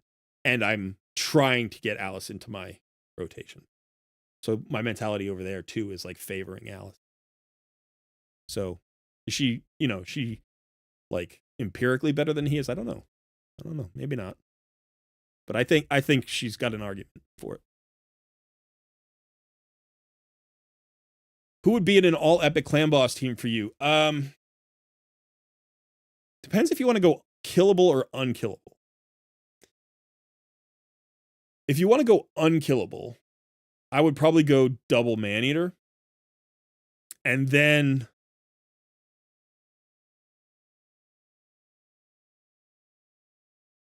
I like Ruella a lot. She brings a lot. But you could probably go Fane or Annex. Either one of those. Maybe Fane. Probably Fane. Right? You go double Maneater, you go Fane. Maybe Farrakhan the Fat and Fane. And then whoever pairs well with those four. Like the fifth one almost doesn't matter. Right? Like that would be fine. That would be fine. If you want to go unkillable, I mean, if you want to go killable, then you almost certainly have to bring Morag Bronzelock for the strengthen. And then you probably want Geo. So you have to go Geo, Morag. You're going to need an ally protection champion. So Taragi the Frog. And then you need, you know, you're going to need an increased defense champion and you need a healer. Probably a buff extender too. So if you want a healer and buff extender, you should go maybe Godseeker and Eerie.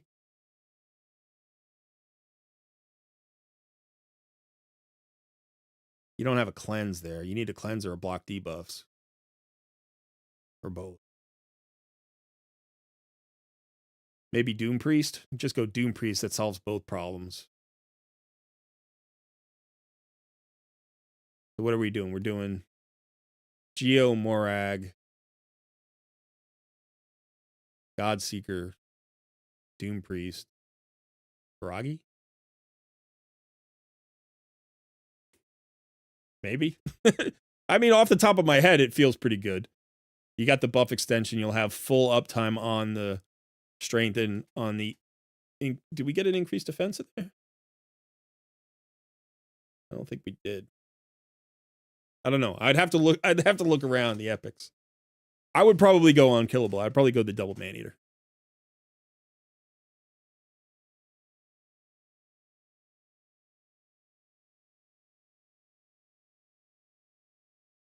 Armand's, Fabian, Alice, Wukong, who do you ban?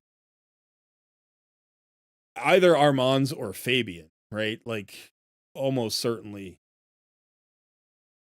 You have to ban their fastest champion, which is probably Armand's. Right? It's not because Armand's the best champion. It's because Armand's leads. Right? And if you want to beat that team, you have to go before they do. So I would ban Armand. Now, a month from now, we might be flipping that. We might say, well, you got to ban Fabian because Fabian leads.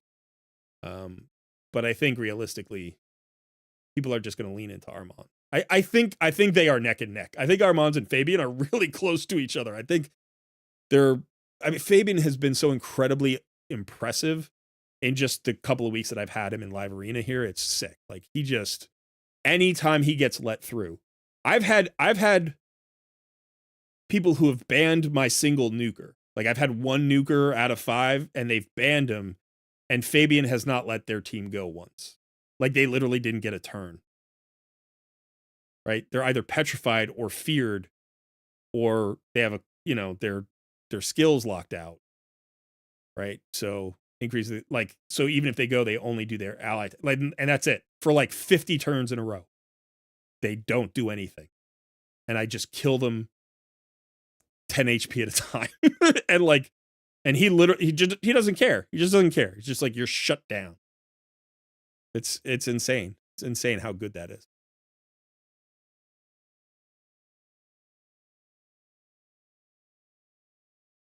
What would you do if Geo and Brogni would be deleted? I wouldn't care.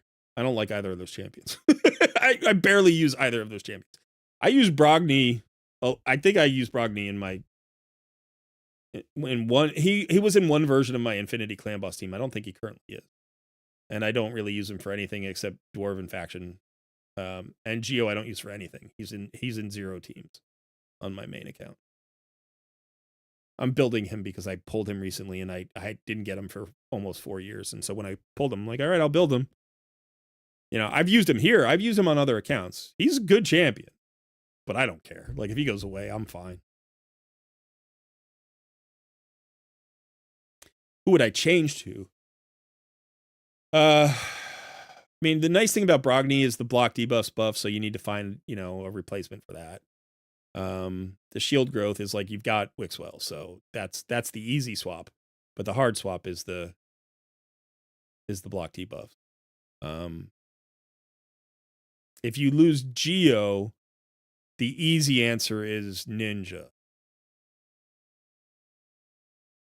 Right? Like Ninja and Geo share no qualities except the fact that they're boss killers. But Ninja's one of the best boss killers in the game. So I'd start there. But you could say somebody like Phoenix, right? You could go for Phoenix. You could switch to like poisons or HP burn activations. So you could go Skrank. You could go Kemptum. Venom Mage. Uragrim. There are other champions you could do that would do decent jobs. Whisper. Switch to Whisper. I would prefer Whisper. She's Void Affinity.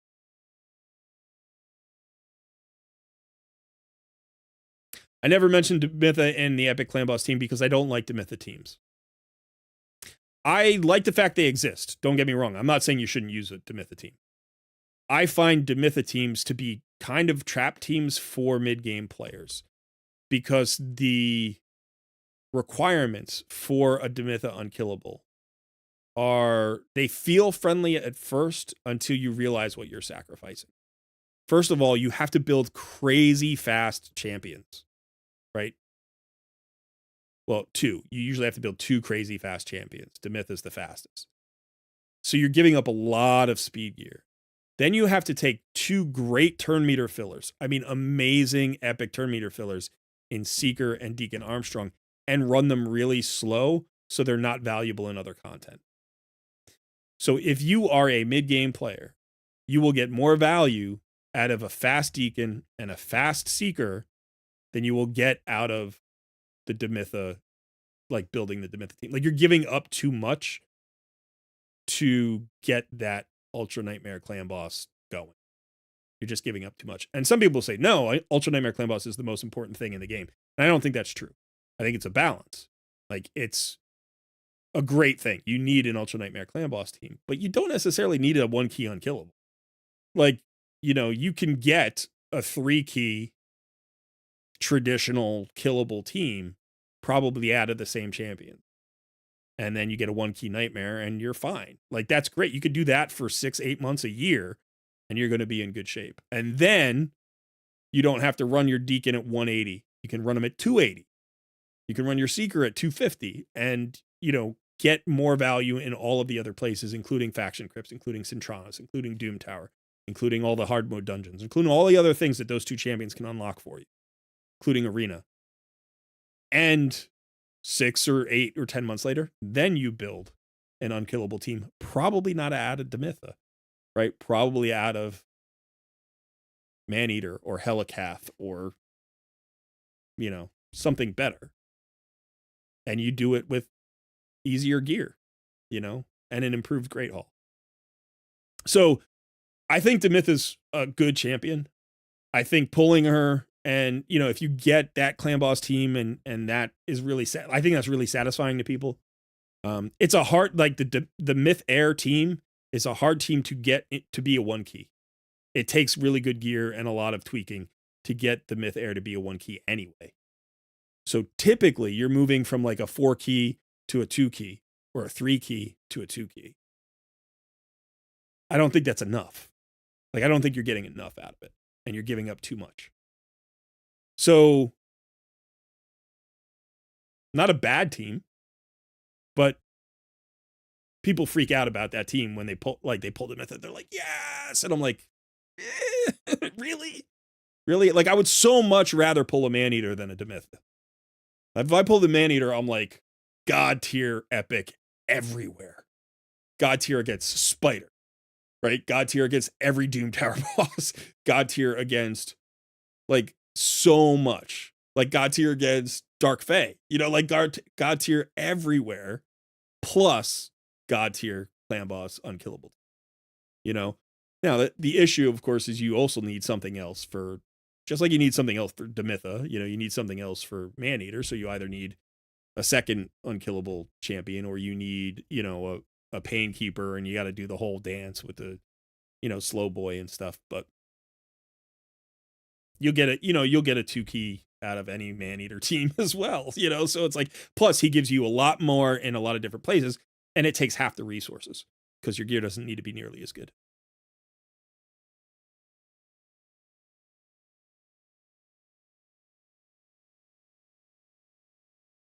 Is Razzlevar good for clan boss unbooked? I don't know. He might be. He's not a bad champion unbooked. He's better when he's booked.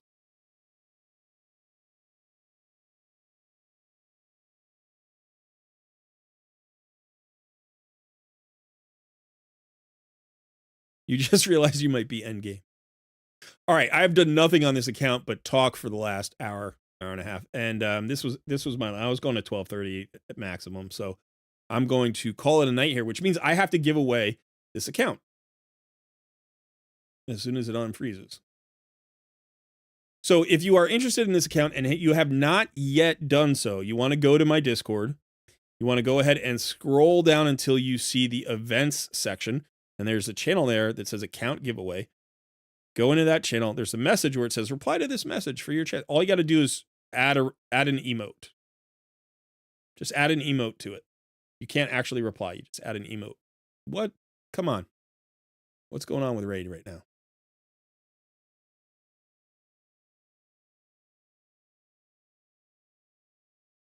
You might be end game, or you might be late game. There's definitely a late game, which is not end game, is not mid game. I lived there for maybe a year, and the late game is actually a significant period of time. And I would say late game is like,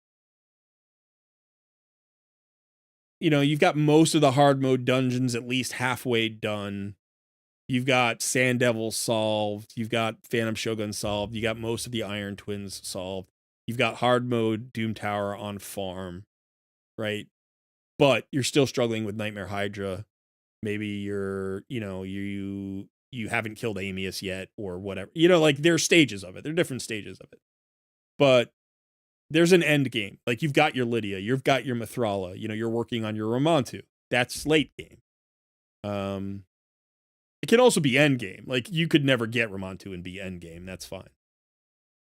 But, where are the boundaries? I did a video on that like a year ago. It was a fun video, but everybody's got their own opinion. So I don't like test people. They say like, I'm end game. I'm like, yeah, why? What makes you endgame, sir? Give me 10 reasons right now. Bah, those are all mid-game accomplishments. Like, I don't, somebody's like, well, I'm in Platinum Arena. I'm like, okay, that's endgame to me. That's fine. Like, don't stop talking. You're in Platinum Arena. Like, yeah, but my account's only 6 months old. I don't care. Do you think you're endgame? If you are, you are.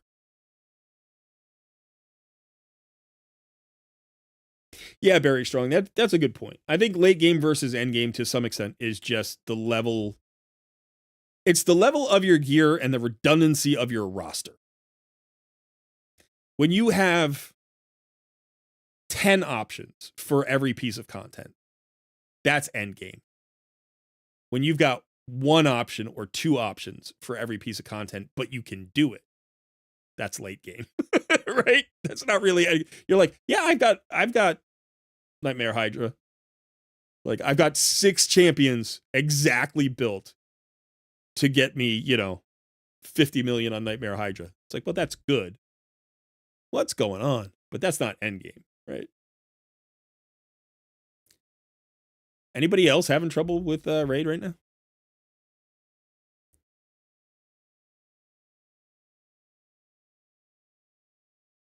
Let's see if I have trouble on my phone. Let's see if I can get into Raid on my phone.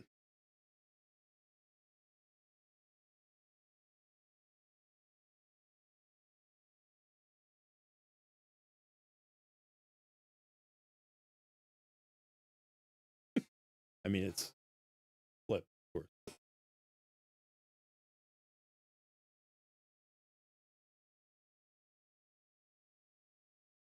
I was going to select I was literally in the act of starting to select a winner. I can't get into Raid on my phone either. Which is weird because I'm not having any trouble with my stream.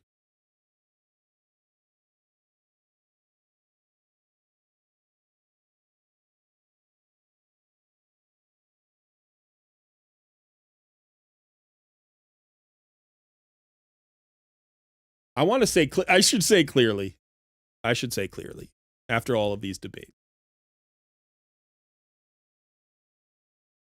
I have strong opinions. I have strong opinions. I am always willing to be proven wrong. But I will fight you, like, vociferously. I mean, verbally. I'm not going to fight you physically. I'm going to fight you until you come up with something that makes me think that my point is wrong or your point is valid. On the flip side, I am happy for us to disagree. I don't stress about that. Like, every experience in Raid is different. That's kind of the thing I love about it, right? Like, if you're like, my best champion is Foley. Foley's god tier nuker. He's the best nuker in all of Raid. And I'm like, well, I don't think that's true. And you're like, man, I've got Rotos and I've got, Hefrak and I've got Georgid. And I'd run Foley any day over any of those champions. I'd be like, well, you ain't wrong. I don't agree with you, but you can do whatever you want. And if it works for you, I'm very happy. I'm very happy for you to have success with Foley. I think Foley's a cool looking champion. I'd love to have a Foley on my account. I don't have a Foley on my account. I've had him on some accounts. He's been my main nuker before. He's great. I don't think he's as good as Georgid. I'd be more excited about Georgid, but if you like Foley, do it. So if anybody ever comes into a live stream and you hear me going, Alice is better than Wukong, god damn it. Like, I mean it. I mean it. But I also don't care that much. Like, I don't really care that much. I just, Raid just updated, you think? Yeah, I can't get in on my phone and I can't get in on my PC. So I'm going to give it like 5 minutes and we'll just chat for 5 more minutes. And then if I can't get in, I will have to give away the account tomorrow because I have to go to bed. Because I have to get up in 6 hours and be with the baby. Who I adore, by the way. He's awesome. He's awesome. He's going to have his 1 year birthday. 1 year birthday is coming up. We're only a couple of weeks away. He's like the coolest dude. He's cooler than Sun. My other son. My son is cooler than Sun.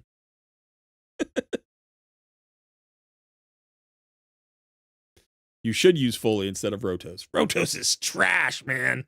Who still uses Rotos? This is 2025. Come on, nobody uses Rotos. That dude is stupid. Anybody who uses that champion is trash. I mean, I have a Rotos. I've had them for like a year. I've never used them. I'm a free-to-play player. I don't have the resources to build 17 arena nukers. You know? I already had a whole bunch built. So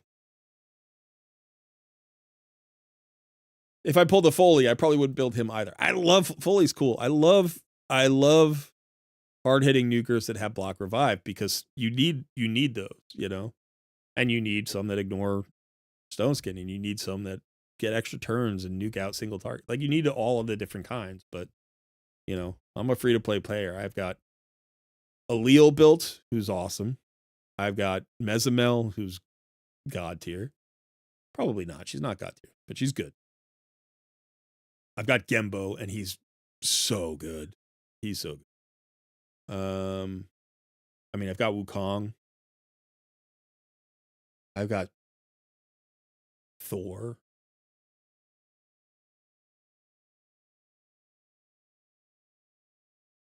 Who do I use?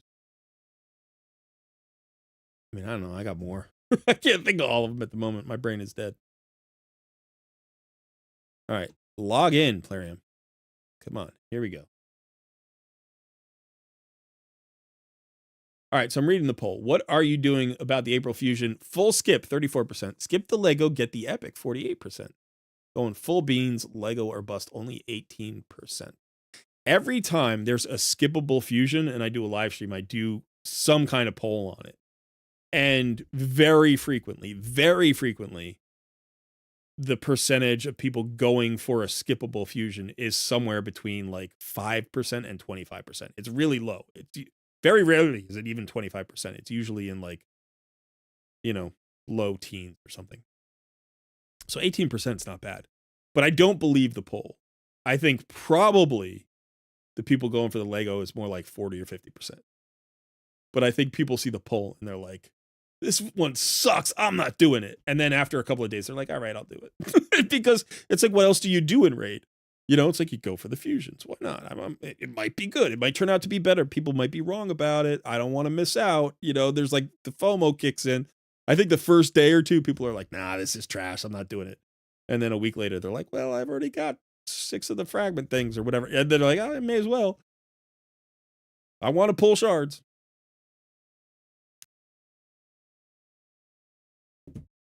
Last chance. All right. Any other questions? Any other questions at all? I've got 4 hours to do the mini game. I wonder if the mini game is also updating, and I can't log into the mini game. I need to do the mini game. I haven't done any of the mini game on my main account yet. I've got to play it like 15 times. I was supposed to go to bed in half an hour. Damn it.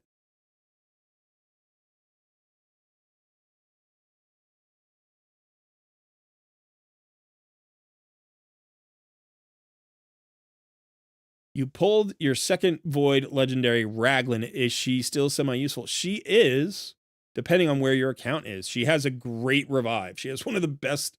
She has the best single target revive in the game. Right? It's on a 2-turn cooldown. It's insane. She's got an okay heal. It's a weird heal. And then she's got a triple hitter on her A1, right? Which is always usable, at least for Fire Knight. So, I mean, she's semi-usable.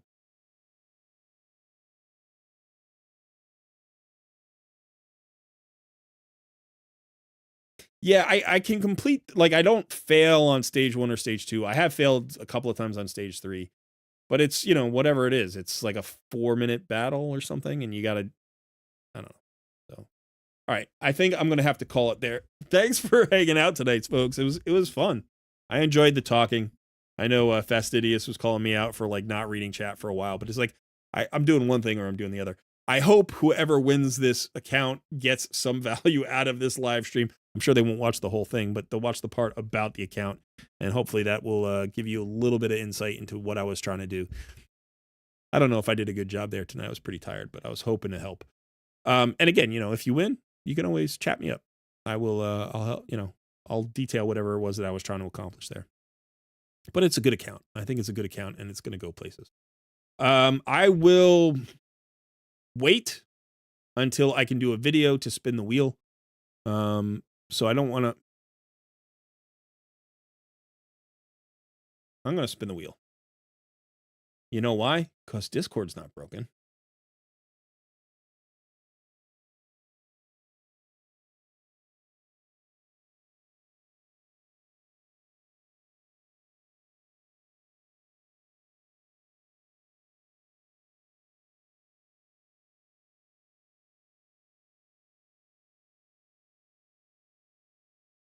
I'm like, yeah, Discord's not broken. So we're going to give away the account right now.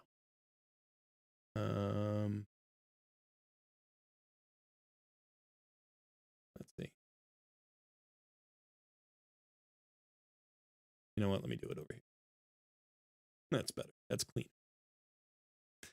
Okay, so these are all the reactions. If you have not yet reacted, you have like 30 seconds. You can just come here. You want to go down to account giveaway. You can see it's in the special events section. Go down to account giveaway. And then it's where it says react to this message. Come here, go to add reaction, and then add any reaction you like. If you add one of me, like there are a couple of me, then that increases your chance of winning by 50%. Nobody's done it, so.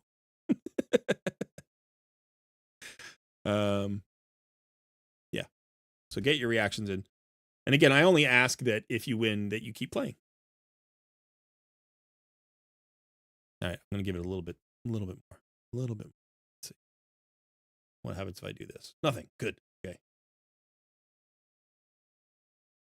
Yeah, I said goodnight and some people left, but I'm going to spin it now. Because I realized I don't need to be in the account in order to give it away. And I don't want to wait till tomorrow and make another video. So.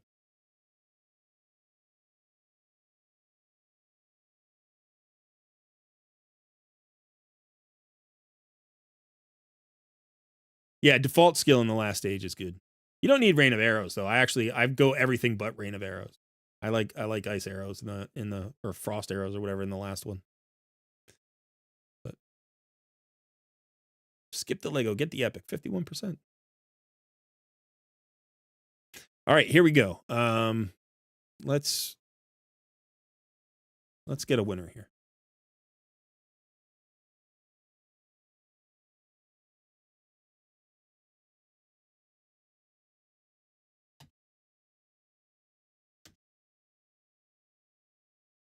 Good luck to all of you. Let's see who gets. This is called the Wheel of Takeovers. Tonight is the Wheel of Giveaways. It's thinking. It's thinking. It's thinking. There are a lot of reactions. 60, 70.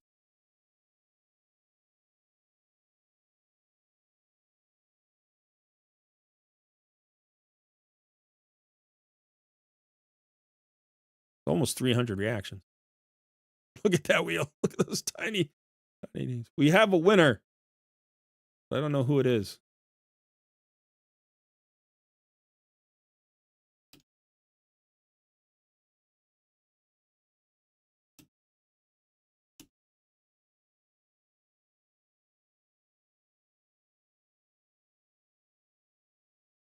Let's see who it is. Actually, let me do a couple of things here. Am I okay? Yeah, I'm okay. Drop Shot 904. Congrats, you won the account giveaway.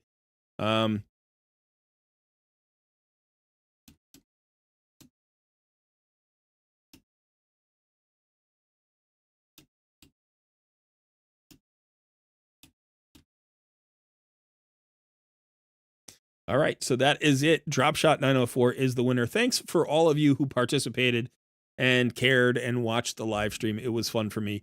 It was fun playing this account. I hope Dropshot has as much fun as I had playing the account.